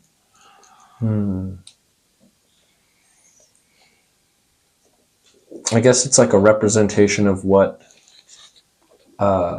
emotions I'm feeling and what things I'm into at the time. Like, trying to think of a good example. Well, the first song we ever made, I was super into this Rush song, and then just like fell back down the rabbit hole of Rush and wanted to write a song that sounded like Rush. And I didn't have a plan to have a band or anything, but I just wanted to write something that was like, this feels like Rush and it's me, which is cool. But yeah, like, so that was the first song. And then, we had this song that's called Dreadnought's Dirge. It's about a ship, and I wrote a lot of it in California. I was like staying in California for like a week or something, and just was by the ocean a lot, and was just feeling like a ship at sea, and I wanted the song to feel like you were rocking on the boat in a storm, and brought the song to Ian, and he like felt the emotion that I felt too, and we like almost came up with this story in our heads about like what the song was. And then so we like got an idea of it, and then we started playing it with Levi, and Levi totally felt the same way and was able to add like the thunder, like dun dun ka, and it's just like rocking fully, like dun dun ka, and just like the thunder crashing on the sails, and it's so stressful.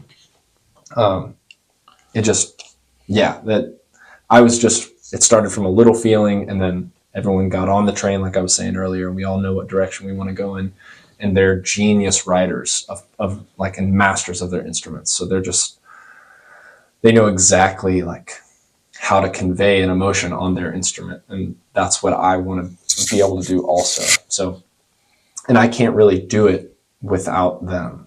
Like I'll write something and it'll maybe convey one dimension of the emotion or the feeling, you know, like in that case, like a ship or, you know, something like that. And they just get on there and just start painting and start building the world around it. And that's the beautiful thing about instrumental music is you just get to build a world and you don't have to like say stuff. Like you don't have to like say, this is a song about a ship on a stormy day. And like, you just don't have to like spell it out, which not saying that that's any better than music with lyrics in it. But Sure. personally, it just feels nice to write stuff that conveys something. And then the cool thing was we played that show at the Blue Room was like our first band show. And we told the story of what we thought the song meant right before we played it. And it was like Ian was just explaining like song, imagine that you're on a ship in the storm and watch the sun rise and the sun fade and the storm comes back and imagine all that. And then we played it and people were saying, yeah, I felt that. That was crazy. And I remember just feeling like, this is what it feels like for someone to come up and be like, your song has meant so much to me. Like I went through the same thing. It sounds like you talked about in the song. Like I haven't written really any songs like that or played songs live like that. Where it was me like sharing my story. It was more me and my friends like creating this world and then inviting people into the world and then having someone be like, yes, I felt that world. But on the flip side, we also had some people be like, oh, I felt it this way. I felt it was a completely different, like it was a jungle.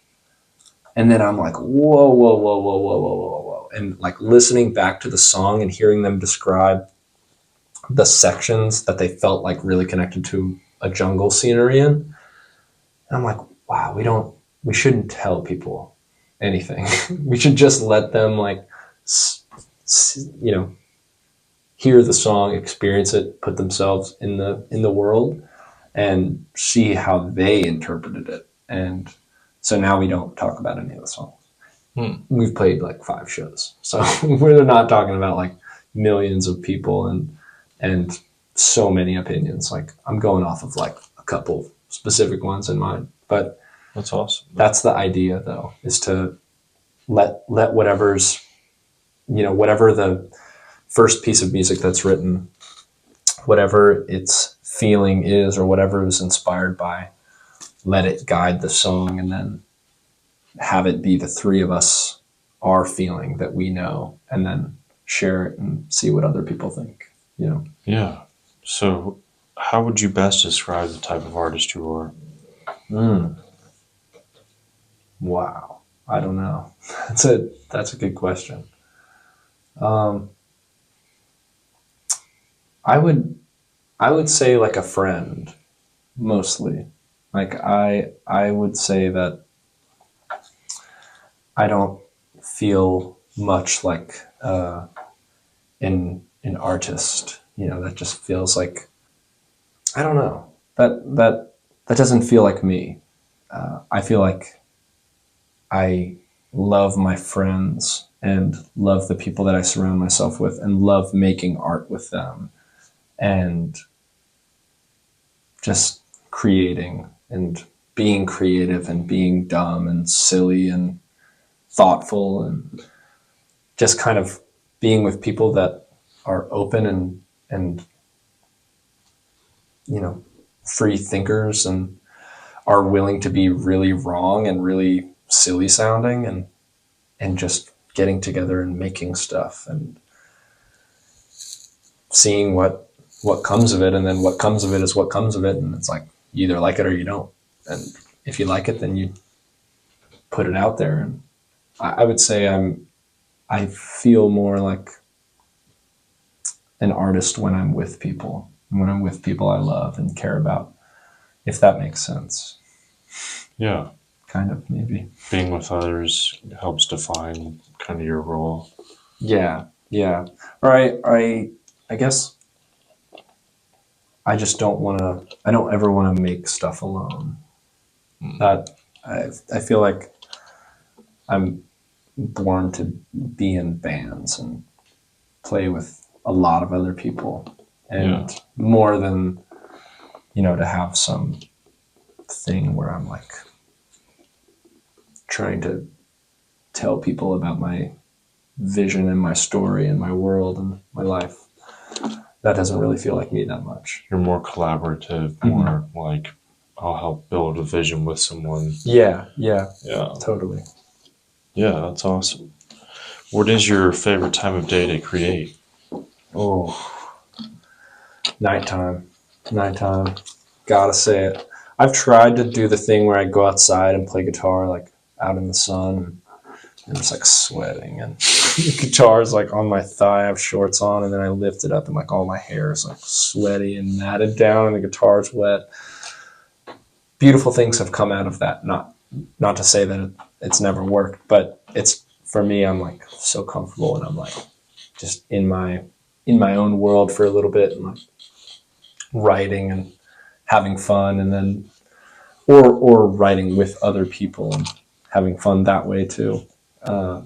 But nighttime is awesome. Nighttime is just, it also means that like, you like drink a beer with it too, which is fun. And I feel like nighttime is just where you've been serious all day maybe, and then you cut loose at night, and that's the best. That's where I feel the most comfortable and safe, is when it's like everything can be silly and you don't have to care about how we're being perceived or anything. You just let loose and play music. That's awesome. So what would you say your strengths and weaknesses as an artist are?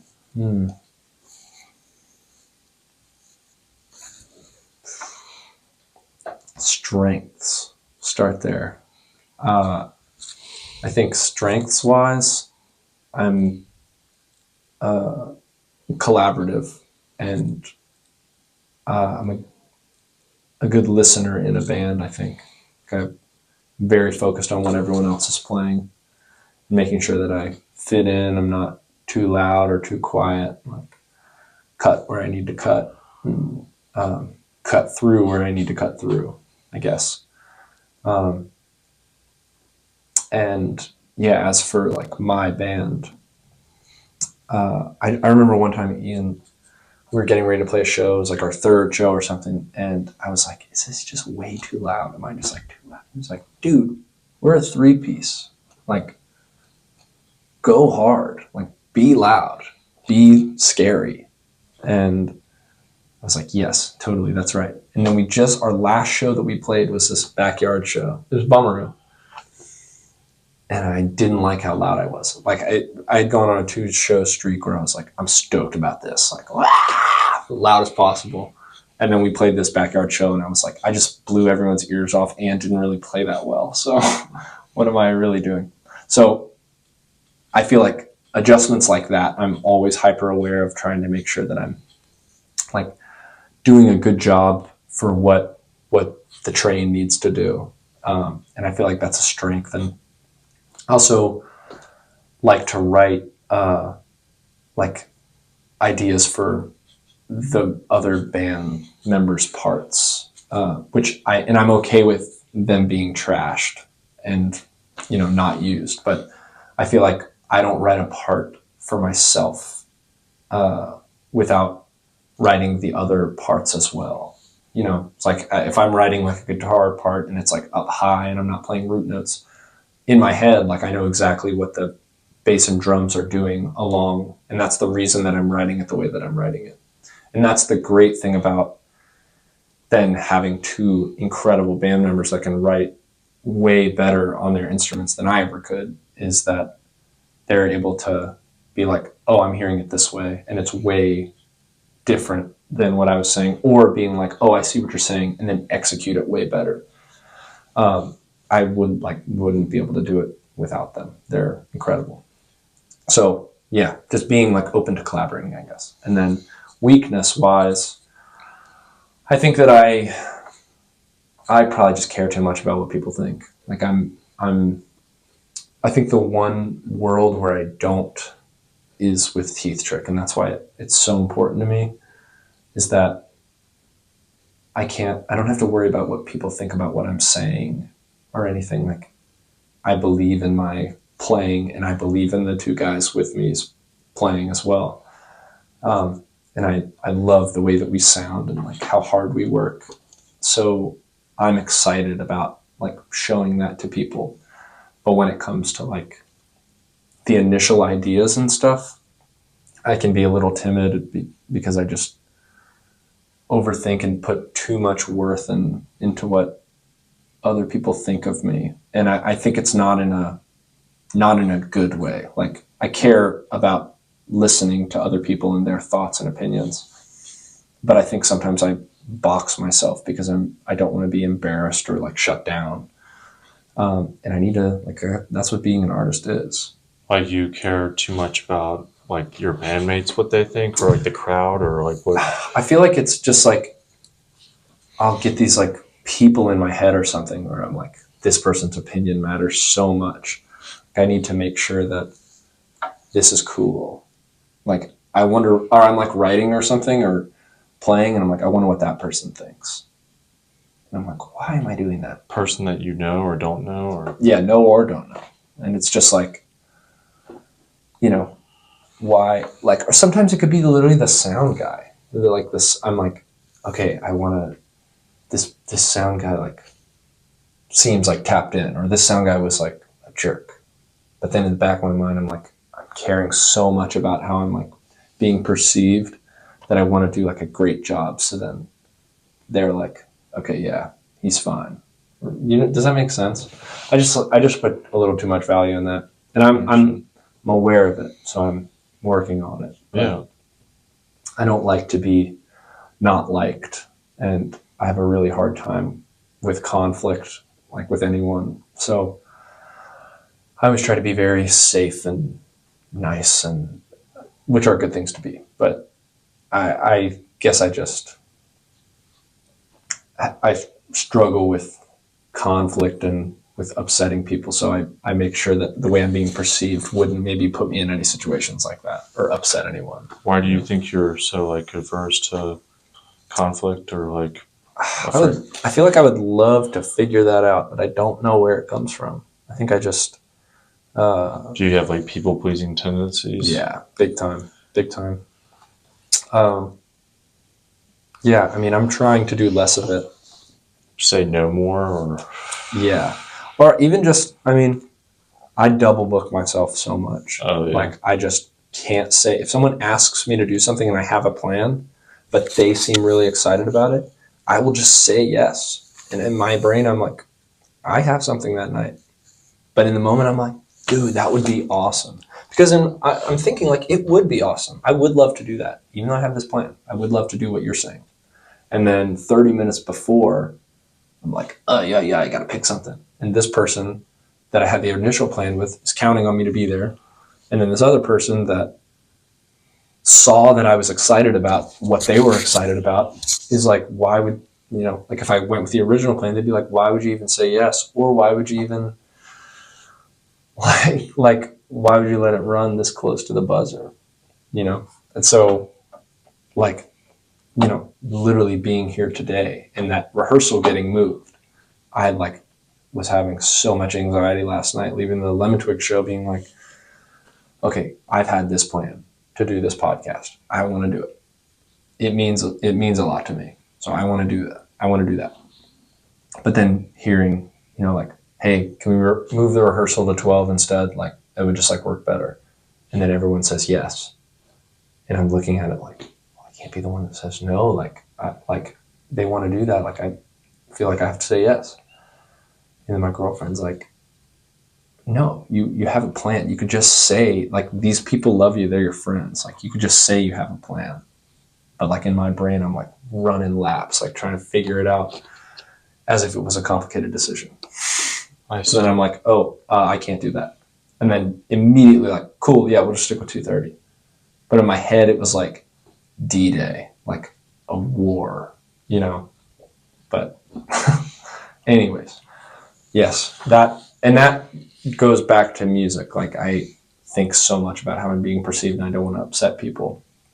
And I think it sometimes like comes through when I'm like playing in someone's band or when I'm writing or presenting myself on social media. I just like think too much about all that stuff and then end up sad and maybe don't post the thing or write the thing or show somebody the thing that I wanted to do initially that I thought was cool in my head. I like get a little shrivel of like, wait, is this cool? Do these people think this is cool? But I just really need to go with it if I think it's cool. Yeah. Because that's it's me. Yeah. You know? I need to trust myself. I understand. All good. So how long have you been in Nashville now? 3 years. Okay. 3 years and 1 month. 3 years and 1 month. And what Just hit it. initially brought you here was to play music, right? Yeah. Yeah. I loved DC, like I was saying, and it was an awesome place to grow up. And the venues and stuff were cool, and the bands that were around when I was in high school, there were like three bands basically that were like playing shows. We just played all our shows together. But it just wasn't that, I don't know. It was just like that little group of 3 bands, and we just played every single show together, and didn't feel like it was going anywhere, and didn't feel like it was growing. So yeah, when I went to UT, I was fully prepared to like not be a musician, but I wanted to. I just didn't know what I was going to do. And then I joined that band I was talking about, Cam Cool, that Ian and Levi and I met in. And they lived in Nashville, and I was still at UT. And so I would just come to Nashville and play shows with them.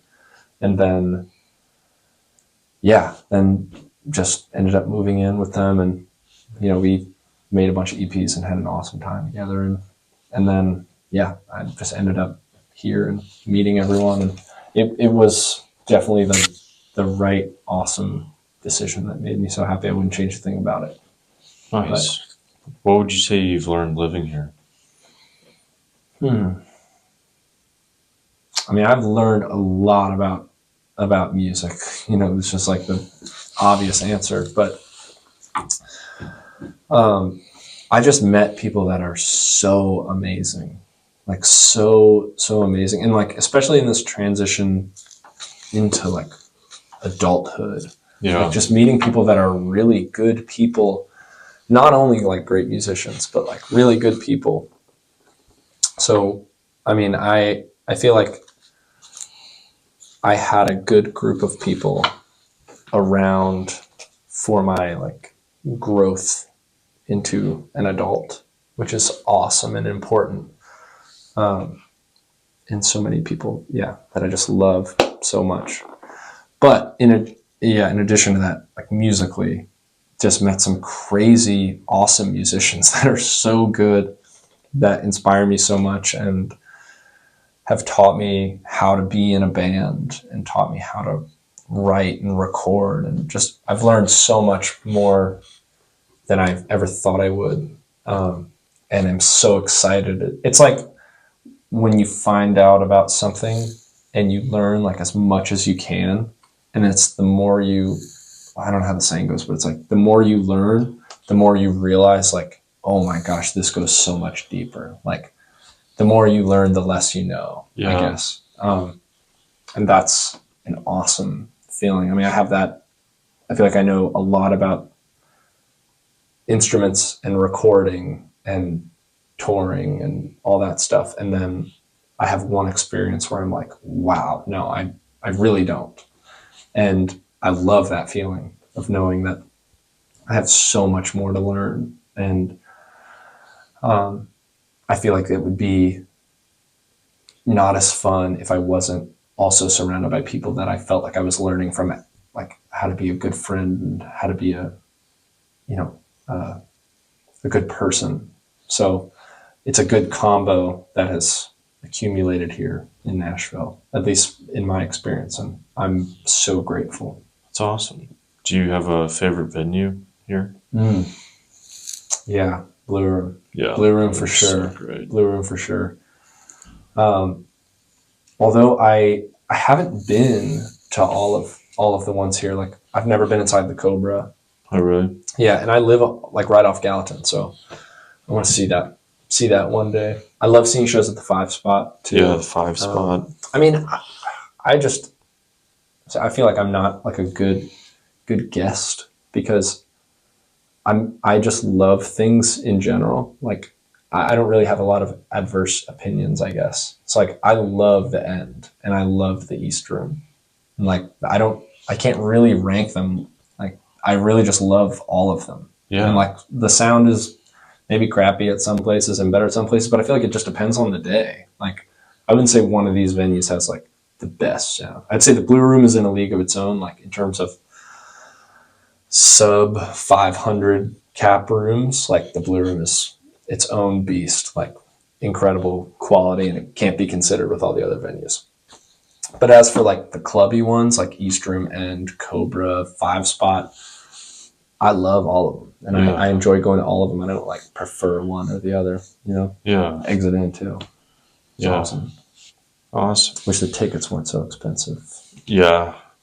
But I know I think they're working on their flow of like making it more of a local spot. I believe in them. I know Tegan's working there and he's working hard to make it feel like a local Nashville spot again. Nice. That's good. Do you have any favorite restaurants or food? Oh, yeah, Mitchell's. Well, I call it Mitchell's, but I did find out recently that it is just Mitchell. That's another effective camera. Like I've never said Mitchell. I always say Mitchell's. Yeah. But it's like camera's on. I'm going to say it right. Mitchell Deli. I'm going to go back to what I said. Mitchell's Deli. Mitchell's is awesome. I had it yesterday. I go there like once a week. What's your sandwich? Asian flank steak. Oh yeah, it's the only one that I get. Only one that I get. Oh yeah, that one's really good. Yeah. What's yours? Probably that. Yeah. Because you don't really see that kind of sandwich at other places. I mean, that steak and freaking... Or the banh mi. I mean, even though you can go to East Nash, banh mi. Yes, I have heard about the banh mi too. I've heard about them. I mean, I've heard they were all really good. And for as much as I've gone there, I don't want to put a number on it, but I go really often. I live right down the road. I have only ever gotten Asian flank steak and the salad bar. Dude, the salad bar? I haven't hit the salad bar. Sneaky cheapy. Like, go to the salad bar, big bowl, you just like load it up with like kale, spinach, whatever you want to do, lettuce, and then like they have meat and like turkey and stuff in there. It's pay by the pound. I'm talking like a good salad, like a good meal that you will eat and feel great after, and it's filling. You can get it like down to like $7. Wow, it's pretty awesome. Even cheaper. I mean, I've gotten it for like $4 before, and just like had a little light lunch. And I'm not like a salad guy. I would never, ever, ever order a salad. Like that's not what I like to do. I like to get cheeseburgers. But that salad bar at Mitchell's is like good. And they don't put the dressing on before you weigh it. And the dressing weighs a lot. So they let you just like, you pick your dressing and it's heavy and you get it afterwards and it just, it's awesome. I'd say that's my favorite spot. Okay, for sure. Cool. What's yours? To eat depends. You know, I like to go to Cheap Charlie's if I want a burrito and tacos or something. I've never heard of that. It's in 5 Points. Wait, where? Next to the gas station. It's the little taco truck. Whoa, like where the weed van is? Right there. Whoa, no, I've never been there. Yeah, that's pretty good. Let's see. Depends on what I'm in the mood for. I do like the Greek spot on Gallatin. Like on Main Street. I forgot what it's called. It's also next to a gas station. I don't know if I know that one. The Greek spot. I forgot what it's called, but it's pretty good. It's kind of expensive. I also like Namzilla. Oh yeah, next to Eastside Banh Mi. Right? Yeah, I like to go there. Sushi and the ramen bowl. Have you been to 210 Jack? Yeah, I've been there. Yeah, they have really good ramen too. What about how many years have you been here? 7. Where are you from originally? Lookout Mountain, Georgia.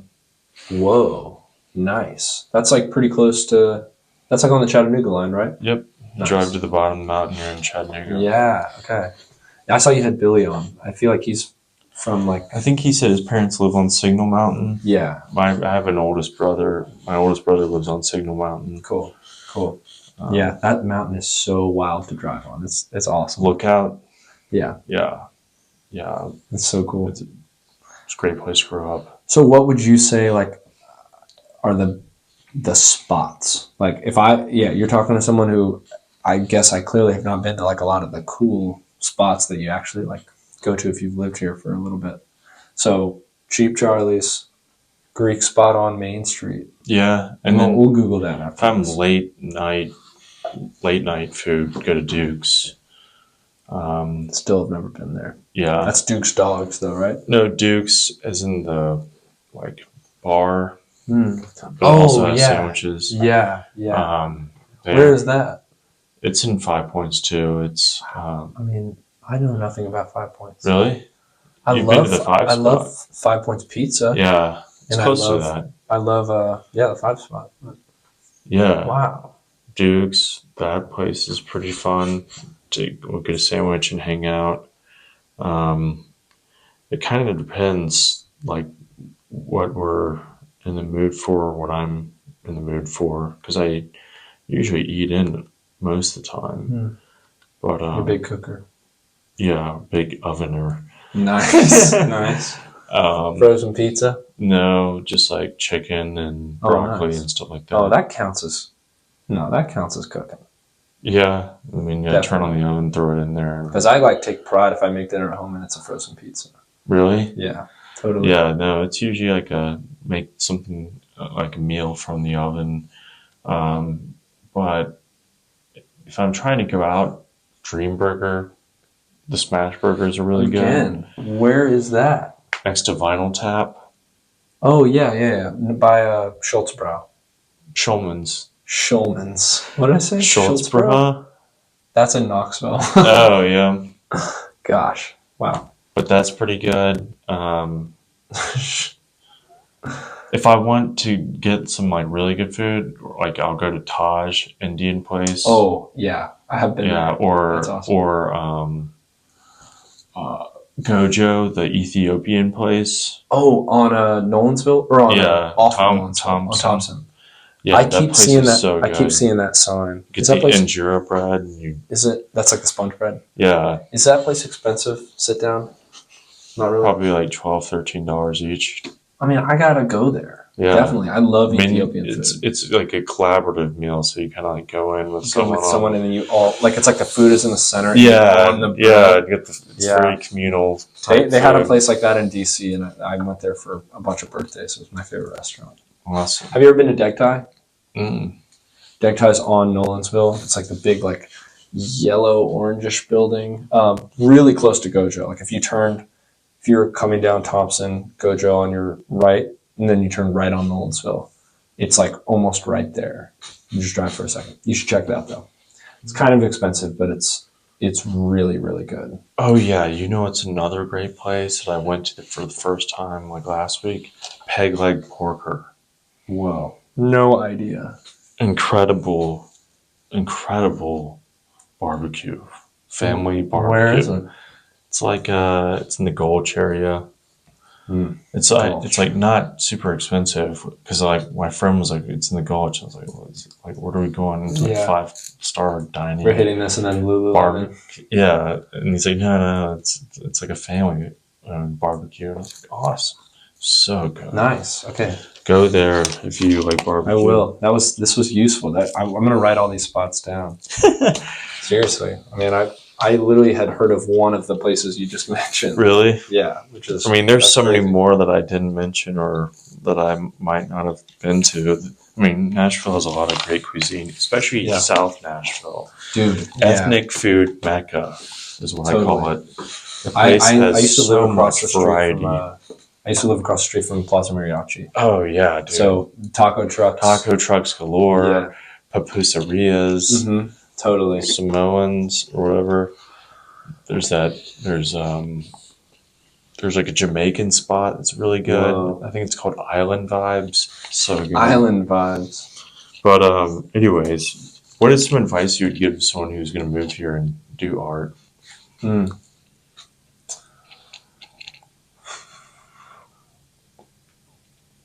Just to go to things.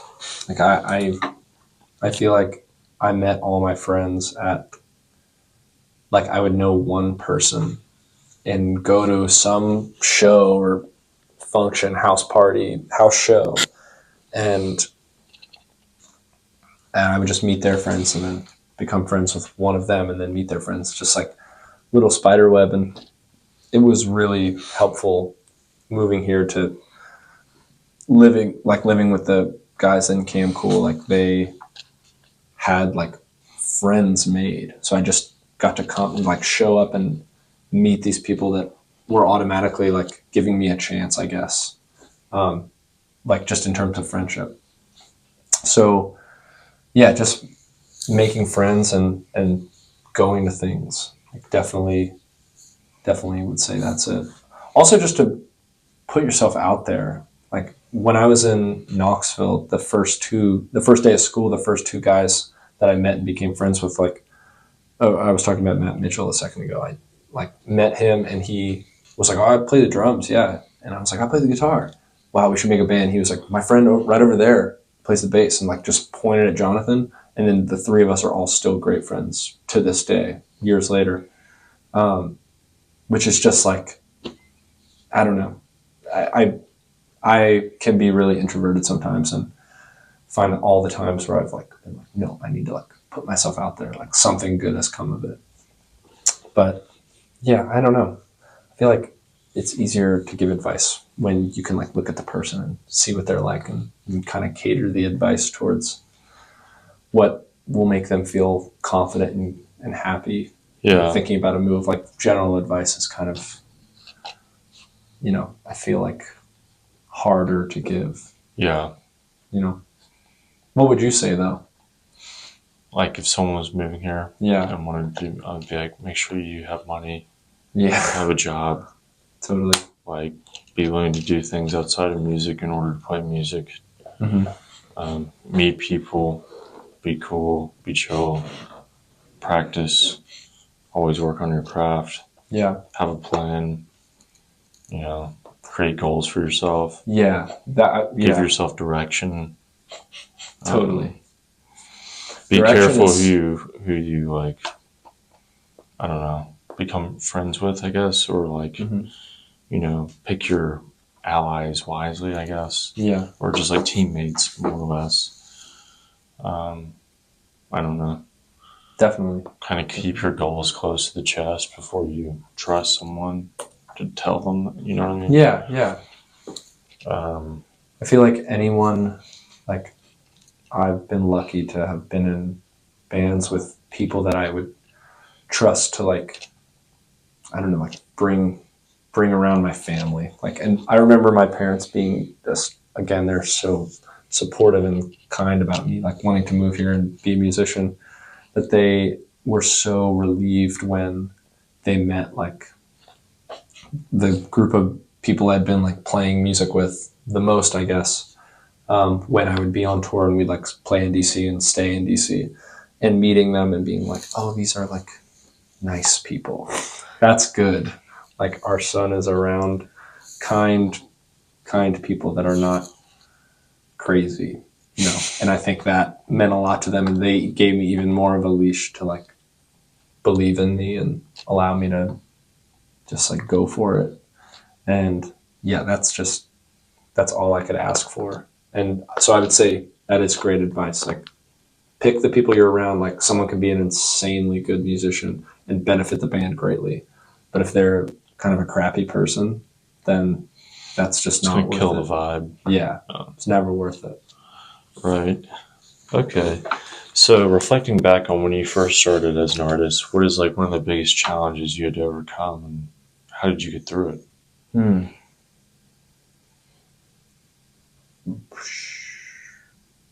I guess I felt directionless, and that can be the lowest point. I think moving here and meeting so many people that are like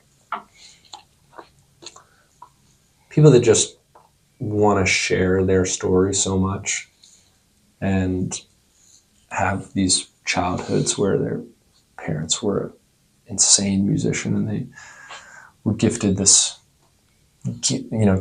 guitar when I was just a young lad, and or a young female lad, glad. I was going to say glad, but a young lassie, a young lass, when like gifted this guitar, this piano, and I was born to play this, and I feel like some people were just touched and have like a way. And for people that didn't grow up with, like instruments everywhere and music in the house, or musical instruments, I guess, in the house, and parents that played and a path, it felt like I really had to earn everything. I'm like, what do I want to do? I want to be in bands. Okay. Then the goal pivots a little bit, and I want to be in bands, and I want to write songs and record music. And so just having like direction was the thing that made me want to work so much harder and made me like just happy and fulfilled to have some goals to go towards. So that was great advice a minute ago, because that would have been really useful to me. But yeah, I would just say when I didn't have direction and meeting people that seemed like they were just so incredible, it can be a little disheartening. Like, whoa, what am I bringing to the table? What am I doing here? What am I trying to do? And then just checking yourself and remembering, like what I was talking about Jack from Ritt Momney earlier. Like, he just is such a good check, like to make sure your head is in the right place. And like, think about your goals, think about what you want to do and why you want to do it. And if those things are good, then do it. And yeah, I hope that made sense. I think that's kind of giving yourself direction. Yeah. Like not having direction is such a hard place to be in. But you give yourself direction, and the direction does not have to be the final direction. You can totally pivot and have multiple changes along the way, and it's a path, and it's part of life. But not having direction can be a really hard and scary place, and I'm sure, everyone has been there. Yeah. And the direction does not just, you don't find it one day and then that's just the direction you go. The direction happens over time, and by the time you feel like you've gone that direction, you're going a different direction, and that's right. Good. Yeah, you want to be able to say, been there, done that. Yeah, totally. Keep going.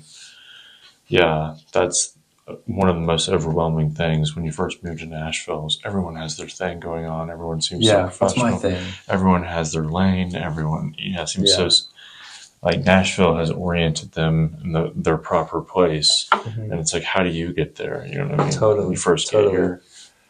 That would be maybe the best advice of all the advice. Like, if we just combo our ideas right now, like, don't worry if you don't have direction right away. Like, your direction will come and your direction will change, but just believe in yourself and don't compare yourself. Don't worry about what everyone's thinking. Like, you will find yourself. And that's part of it, Also, most people are moving here when they're like 18 to 21. And it's like, man, you don't have it figured out then. Not at all. No. So. And just be happy you made it here. Yeah, exactly.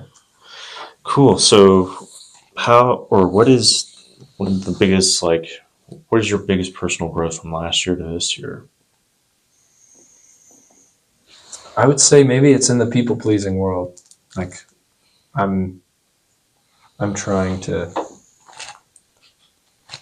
do what I need to do more. Like, do what's best for me and like for my brain and heart. And, I just have like I was saying, I just have a tough time sometimes. Like,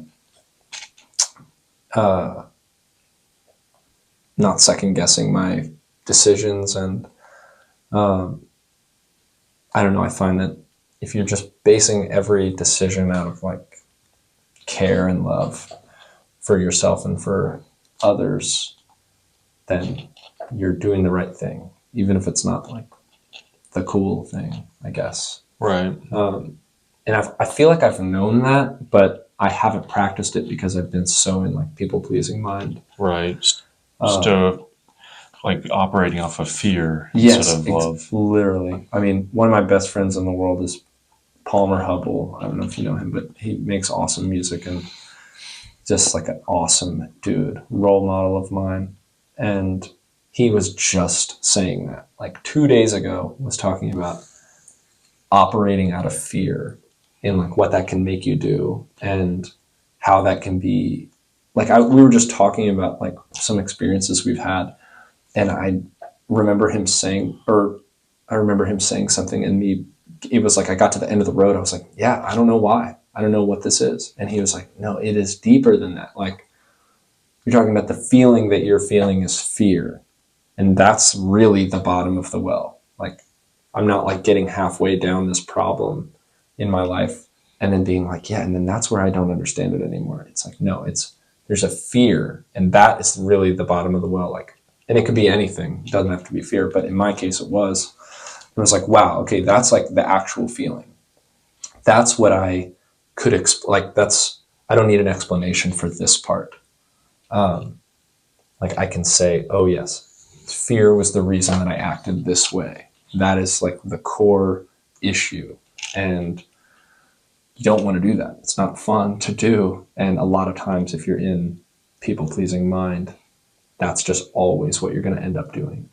And calling it fear is the scary part, because you're like, wow, okay, this is actually why I'm doing this. Yeah, you don't want the fear of failure to be greater than the excitement of winning. Exactly. And you literally have to have both. Like, you have to experience some fear, otherwise what joy is the winning? Right. You have nothing to what courage to compare it to. Yeah. Exactly. It wouldn't take any courage. Yeah. It wouldn't build character. Exactly. Yeah. Exactly. LeBron would agree with us. LeBron would definitely agree with us. That's awesome. So how can people support you now as an artist? Disappearing Teeth Trick on Instagram and Spotify and Apple Music, Tidal, I think, YouTube Music, Pandora. I made a YouTube channel. We have 5 subscribers. Disappearing Teeth Trick. And yes, we have a video of us playing at the Blue Room shot on a little video camera. Horrible audio quality. And it was our first show ever, and I'm really nervous in it. So it's fun to watch, though, if you want to hear what our band sounds like. Yeah. Just check out the band, and all the bands I play with, I fully believe in. So any of the ones that I was talking about, listen to them too, and buy physical music. that's in the great words of the Slaps, this band.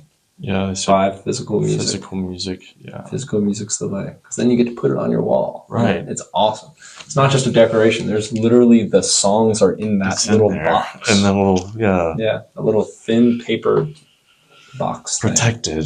Yeah, it's awesome. Yeah, dude, records are so great. Hold it, look at it. Yeah, totally. So how do you like to consume media now? You said you like to play video games. Do you like to, and you love YouTube? Yeah. Do you do books? Do you read as well? Or I have started reading. My girlfriend has recommended 2 books to me, and I'm not a reader, and she is a reader. So she recommended. Or I was going to say, what are the books? One was Dave Grohl's book, R.I.P. R.I.P. Dave Grohl? No, he's alive. Sorry, but the whole like having a kid with another lady. Oh, have you heard about this? No, I have no idea. Quick Google, just Dave Grohl into Google, and is he like destroyed his reputation or something? Kind of. It is so sad. That's the band I've seen the most in my life. Also, I've seen them 8 times. 8. One of my like I was saying at the top. I saw definitely my heroes. Where'd you see him? Bridgestone. Really? This was like, what year was it? Maybe 2018. Oh yeah, Concrete and Gold tour. Yeah, Taylor Hawkins did his drum solo. Yeah. That kid came up and played the drums. Whoa, really? Yeah. That's sick. Yeah. They didn't do that at the show I went to. Yeah. But I saw them on that tour also. Oh, okay. That was the one where they had the song that was called Run. And it was like the kind of Latin beat, like that was like the big single. Was like, I remember hearing that the first time. It was like, and it was like, what is this? What song is it called? It's called Run. It's so freaking awesome. They're just such a cool band. Yes, my girlfriend Maddie is amazing, and she gave me some books to read. One was the Dave Grohl book. She bought it for me. It was amazing and sweet and so good. Like, his story is awesome, and just reminded me so much of like why I like the stuff that I dreamed about doing when I wanted to be like a touring musician. He just did all that. Like, he's like sleeping in like an abandoned building in Europe, where like his band like flew to Europe and was renting gear and was playing like 8 shows out there over the course of like a month. And he's just like, they just crashed in an abandoned building every night. Wow. On the ground, just so they could sleep for free. Wow. He's just got a crazy story that's awesome and like very inspiring to me, specifically just because I loved his music so much. And to hear that he kind of had the, like, I've been on some tours where we were like roughing it, and I love that. And he was just doing the same stuff. So anyways, his book, and then she recommended another book to me called Tomorrow, Tomorrow, Tomorrow. And that book is about video game makers, and they're kind of like the story of a creative relationship. And it's just really good book. So I am a reader now. The next thing on my agenda is Flea's autobiography. Oh, okay. There's an audiobook of him, and he reads it. And I just really want to know about his life. Yeah. He's so cool and hip and just, he's just the man. Yeah. So that's what I would say. Are you a reader? It seems like you had a bunch of books in there. Yeah, I like to read, mostly nonfiction. Nonfiction? Yeah. Nice. You read like band or? A lot of, autobiography, business, self-help, philosophy, psychology. Whoa. That kind of stuff. Okay. I feel like that's great as a host of a podcast, because you just for me, you just like turned me loose, and I feel like I've never talked so much in my life. But you have this wealth of knowledge to just whatever I say, or maybe even on like a psychological standpoint, if you're reading like psychology books, like maybe able to like read how I'm responding to something and know what to say to like get me back to level, or know how to get me to open up about an answer or something. I'm just sure that is all really helpful for you. Yeah, I find that stuff very fascinating. We're watching interviews, but reading, it's mostly like nonfiction. I haven't read a fiction book in a long time. Totally. Maybe the last fiction book I was reading was Shadows of the Empire. It's a Star Wars book. Whoa. It's a spinoff? It's a video game, too, that came out in the 90s called Shadows of the Empire, and you play it on an N64. No way. It's a great game. But it was a book, and I was reading it. But right now I'm reading this book on like the psychology of like human mating and behavior. Like just like how we've, from like about like how we've evolved into that, and psychology about nice. Yeah, it's pretty wild. It's interesting. I wonder like why you're more drawn to nonfiction than fiction. Probably because there's questions I have that I feel like are getting answered when I read nonfiction. Totally. Whereas my day-to-day mind is already like super fanciful and fun, and I'm like constantly entertained even when I'm like staring at a wall. So I'm kind of like direct my thinking more towards learning something that I can then, because education and knowledge and everything can compound. So however much you learn and read now can affect how well you live in the next 5 years. Yeah. And then it compounds. So I'm like constantly thinking that way of like, I'll read this, it'll somehow affect me in ways I don't even know. And that will compound. Yeah. And then I'll carry that into the future, and then I'll read that. So It's like a piggy bank. I just think of like reading it as like, you know, I don't know.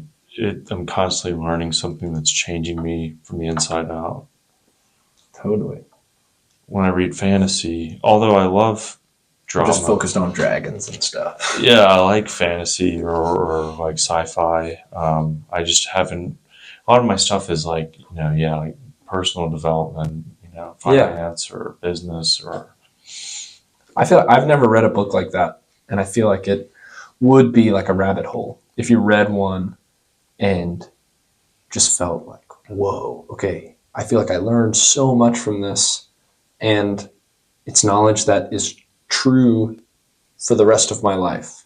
That's good to have. Yeah. And I would just want to keep reading them. I feel like also in fiction, like I've got The Last of Us on the brain. You said you hadn't seen that or played those games, I've right? watched the show. You've watched the show? Okay, cool. I would recommend playing the games. Really, really. It's only on PlayStation though, right? I have an Xbox. I'm an Xbox player. Okay, fair. Well, one day they'll port it. One day they'll port it. Yeah, one day they'll port it. Or maybe I'll get I don't know. Yeah. Or I'll play it. PlayStation 5, Last of Us 1 and 2 is like, it's like premier gaming experience. Wow. Okay. But point being, watching The Last of Us has given me so many emotional reactions and taught me so much about being a good friend and being loyal, being a good parent, which I'm not worrying about that last one right now, but it's good to just see and relate it to the experiences of me seeing my parents and how I want to be a parent, you know. And I feel like that information is also compounding, where it's if a narrative is great and characters are great and the story is great, you can learn so much from it about like self-help and growth, like being a human.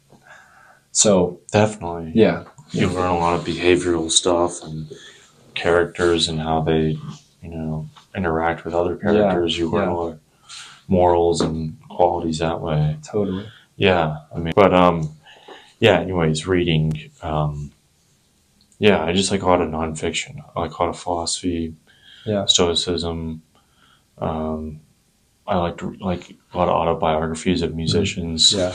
I like to learn how people overcame different struggles, motivational stuff, you know what I mean? Stuff that keeps me inspired. Yeah, yeah. Like I've got like Travis Barker's autobiography in there, Nice. signed by Travis. Whoa. Yeah. Nice. Yeah. Did you like meet him and get his No, I just bought it off the internet because Travis is the reason I started playing drums. When I was 13, I was obsessed with Blink-182. Nice. And I was like, Travis is a badass. I want to be a badass. Like, He really is in a league of his own. yeah, I was like, I want to be like him, or like. And when I first started playing drums, I revered him so much that I never even attempted to play any Blink-182 songs. Really? I just went and started learning Led Zeppelin songs. So I was like, I don't even want to, you know, that's Travis's area. Yeah. John also made some really tricky But John parts. Bonham, yeah. So I was like, I'll learn John Bonham stuff.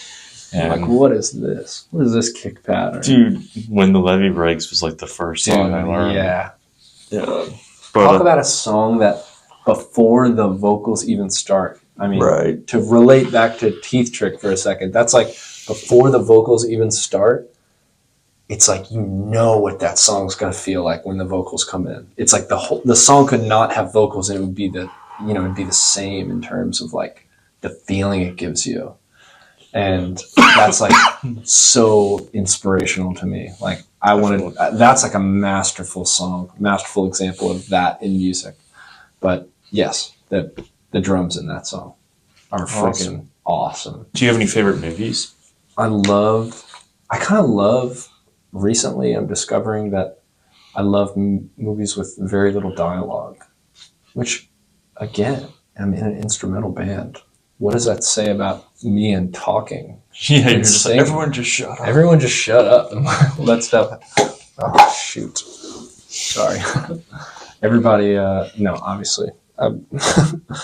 I love singing and talking and all that, but I'm discovering that I like movies without dialogue, with very limited dialogue. My favorite movie of all time is probably No Country for Old Men. Oh yeah, dude. It's like an awesome movie, very quiet. Yeah, and there's no movie like that. No, When I watched that movie, I immediately was like, "What other movie can I watch?" It's like give me the same feeling. Yeah. Have you seen Fargo? Yeah, I haven't seen Fargo, but it's also made by the Coen brothers. Is that similar? Yeah, it's got some dark humor to it. It's kind of different. And I love the Big Lebowski. Yeah, totally. I'm a big bowler. Yeah, I love to bowl. I need to go bowling more. I haven't been in a while. Dude, if there was a nice, cheap bowling alley in East, I would be there every single day. Do you ever go to East Side Bowl? I think it's a little too pricey. Yeah. They don't have like the deals I'm looking for. Right. And I could be wrong, so maybe that's worth a Google search. But I go to like Tusculum Strike and Spare or Hermitage Strike and Spare. It's like you get like $10 all you can bowl, like 5 p.m. to close. Holy crap! Yeah, and just show up with your own shoes. You don't have to pay a shoe fee, and you're just hanging for hours playing so many games. So I live for that. But anyways, can't remember why I started talking about that. Oh, Big Lebowski. Yeah. Oh, for movies. There's also this movie I just watched called Killing of a Sacred Deer with Barry Keoghan and Nicole Kidman and Colin Farrell. Honestly, so stoked that I remembered all their names. Wow. If they ever watch this, they'd be like, nice. But yeah, like that movie has so little dialogue and it's very weird and uncomfortable. And I love movies like that where you're just sitting in the silence, or if it's like you notice that there's actually a score, but the music is so little, it's like only percussion. Wow. That's awesome to me. I love little secrets like that. One of my favorite video games ever, I didn't mention this earlier, but is Breath of the Wild. Zelda game. And there's so little music in the game. Like you spend so much time exploring Hyrule, and just the music is literally just like little percussions and like little weird like piano chords. And it's not like a whole song. It's just like, but then you can go on YouTube and listen to the soundtrack, and it's all there. It's like a song that's 10 minutes that's just carefully planned out little piano chords and percussion things. And it feels random and not predictable at all when you're playing it. And I've played that game for like 200, 300 hours. Wow. And it's so amazing. And then you get into like the final boss, and it's a crazy orchestra.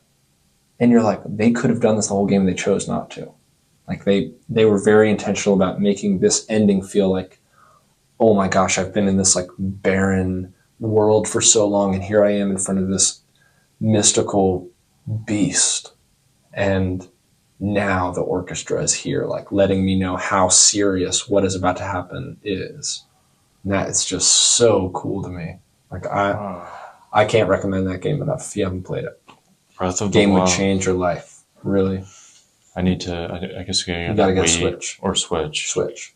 Wow. You can get a Switch though. Facebook Marketplace, a Switch. Thing is, you don't have to get a Switch with working Joy-Cons or anything. Like you could just get a Switch and keep it on the dock. I almost never bring my Switch with me when I travel. No, I just leave it on the dock at home and play it with a controller. You can get on your TV. Yeah, and you can get like an Xbox style controller. You know what I learned the other day? You can Bluetooth your controllers to your phone. Did you know that? I knew I could Bluetooth my controller to my laptop because currently I don't have a TV right now, so I was using my laptop. Yeah. I've been playing Minecraft Mobile so much, and I really got a PlayStation 5 controller and Bluetoothed it on settings, like completely normal and easy. It took 2 seconds. Just Bluetoothed my controller to my phone, and then I'm controlling my phone with the controller. Holy crap. And playing PlayStation Minecraft on your phone? Or I'm playing an app. But you could play like Flappy Golf with a PlayStation controller on your phone. Wow. You know, it's actually pretty crazy. I didn't realize it. So it changed everything. Like I was playing so much Minecraft on tour, just like putting my phone up on the seat in front of me and just under a blanket controller, just building a mansion. You know, it's awesome. Wow. Awesome. Well, is there anything you would like to add that I might not have asked you about? No, I mean, I feel like I said so much. You probably got a lot to cut through, but this was awesome. And really fun to talk about. I feel like I haven't talked about a lot of this stuff out loud. Oh, really? And, yeah, or like just been asked like very specific questions like you were asking. It was refreshing to remind myself what I'm doing, what the point of me is. Like, be a good friend and try to be creative. It's awesome. And that's awesome to have gotten to talk about. I feel like now we need to do an episode where I interview you and ask you like every question you just asked me, because you know like so much about me now. Yeah. And I feel like I didn't get to ask until the end, start asking you the questions you were asking me back. Yeah. So maybe we just film I do another one. impromptu. Yeah. Have you ever thought about doing a self episode, or have you? Yeah, people keep asking me about that, and I've thought about doing it. I haven't decided when. You would need to get a great host for that episode. Yeah, and probably I'd imagine probably after like episode 100. Yeah. What number is this? Yours will be 94. 94, dude! Congrats. That's so insane. 94 episodes. Yeah. And if each episode's like an hour, 2 hours. Yeah. I remember I think going and listening to Nose, and it was like 3.5 hours. Yeah. Well, I think the longest is almost 3 hours. Wow. Okay. I'm being yeah. But some Still though, that's a lot. Yeah. So there's like That's awesome. I want to say over 100 hours worth of Oh yeah. people talking That you have sat and listened to. Yeah, it's awesome. And put out. Yeah, that's so cool. It's wild. It's wild to think about. It's 100th episode special. It's the you episode. Yeah, or I might do like 105. Okay. Or something like that. I don't know. Yeah. Or what would your dream guest be? Like, who do you want to get on here so bad? Well, I've asked Briston before. Yeah, he would be awesome. He said he would, but I don't think he can. Or he's probably got an awesome story. Yeah, I think. But he probably has to talk to a manager or something like that about that. Yeah. And I've asked Jack Van Cleef, but same thing, like manager. Yeah. Like some people, you just, I don't know, like they have a lot of people they got to talk to. I should have forwarded you to my manager so they could say no. No, I'm just kidding. But I mean, it'd be cool to like interview Robert Plant. Yeah, that would be freaking cool. And learn what he's learned living in Nashville. Mm-hmm. I mean, I'm sure his perspective is insanely different. Yeah. Having lived all over the world, toured all over the world, he's famous everywhere, and now he lives here, or he's been living here. I'd like to know what his perspective is. Mm-hmm. You know, like why here? Yeah, why do you live here? Yeah, and what is it? Nashville artist. Yeah, because I mean he is now. Yeah. So he would be someone that I would really like to talk to. Other than that, I don't know. I think I find fascination and enjoyment with everyone that I've interviewed. Yeah. Whether they're big or small, you know what I mean? Totally. Because it's all kind of a unique, individualistic thing. So I don't know. That's a good question. Who do you think I should interview?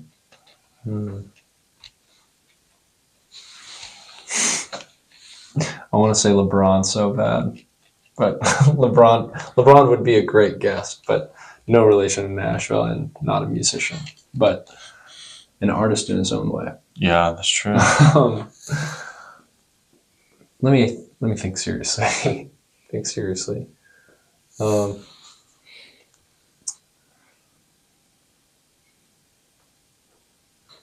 I mean, it'd be cool to just find one of these classic studios around here and grab some engineer, like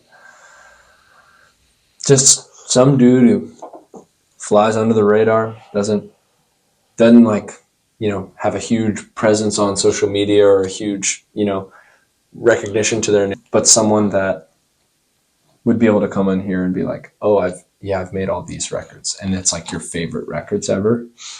That would just be so cool. Like I think engineers are so cool and so smart, and they know exactly how little to say and do, and know exactly what to say and do when they're needed. Like they're never unnecessary. Everything they say is usually always right and a great idea. So I feel like you could call like one of these studios up and be like, go on the website of a studio, find an engineer and it'll probably have a little bio. And yeah, that's a good point. They've made so many hit records with this, and then just get them on here. They'd probably be stoked to talk about their story. They don't. Definitely. They'd be very good at understanding band dynamics. Yeah. Like going in the studio, who's like how everyone cooperates, or who's the slave driver pushing everyone. I'm sure they've seen fallouts, like things totally go good, things and also seen like magic sparks, whoa. Like we just think about the story of like Stevie Nicks writing Dreams, and like I don't even know it, but I feel like I've just had it implanted into my brain from people talking. Like she just went into another room for a minute while they were tracking something and wrote it, and then came back and was like, I have this song, and then they tracked it. It's like the biggest song in the world, like one of the biggest songs in rock ever. Yeah. That's so awesome. And like the engineer that was there that day was probably like, wow, this song is freaking special. Yeah, let's get this stuff set up. Let's get this sounding as good as possible and just get it recorded as soon as possible. And then they did, and it's, so special. Wow, that's awesome. Well, I have one last question for you. Yes. What is something absurd you love or do? Ooh. Man, I should have saved the shiny hunting for this, because that is like huge time waster nerd material. But something absurd. Oh, let me think about it for a second. I want to get something good. Well, me and Ian have this Spotify account called Me and Spee, and we just I should have plugged that earlier, but we just make these like ridiculous songs, and we put a lot of care into them, but they're very silly. And we just, for my birthday this last year, I just love like making stuff really fast, it not being polished, and just putting it out, and it being like a timestamp of that day or that week or something. And for my birthday this last year, I had everybody over, and we made an album. Or we were going to make a song in a night just for my birthday. I brought all my studio stuff in the living room and just was like, everyone come over, bring instruments. It'll be a party, room noise, whatever, but we'll just record a song. And it was going to be like a 10-minute song. Ended up being a 9-song album, and it went from like 6:30 to 2 a.m. And we just put it out. And the other night I was at dinner with my girlfriend's family, and she played on it and sang on it, and she's incredible. So I was like, yes, totally play it. But then listening to it, I'm like, the song is about a robot and a human war, and there's a robot and a human falling in love, and it's just really absurd.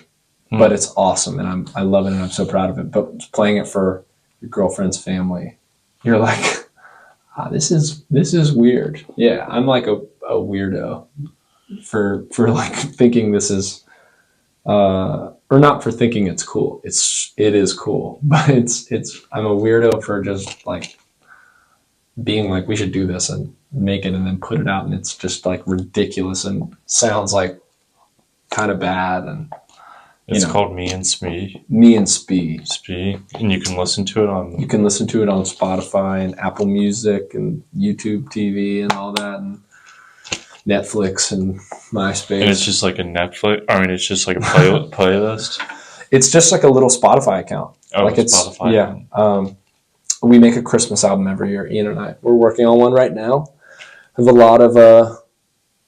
lot of people that have been on this podcast and people that I've mentioned today that are all going to be a part of it and have been a part of the last one. I just got some drums back from Jose for we're doing This Christmas, Donny Hathaway song, and my friend Jack Barron's going to sing on it. And yeah, Ian and I just make a Christmas album every year. And yeah, this year's will be awesome. It's all covers? All covers and one original. Oh, wow. So last year's original was called Christmas on the Road. This year's original, it's not been written yet, but will be written by the end of the month. Nice. So it's awesome. Well, thank you again, Chris. Thanks for having me. Awesome. Seriously, this was so fun. Cool. Thank you.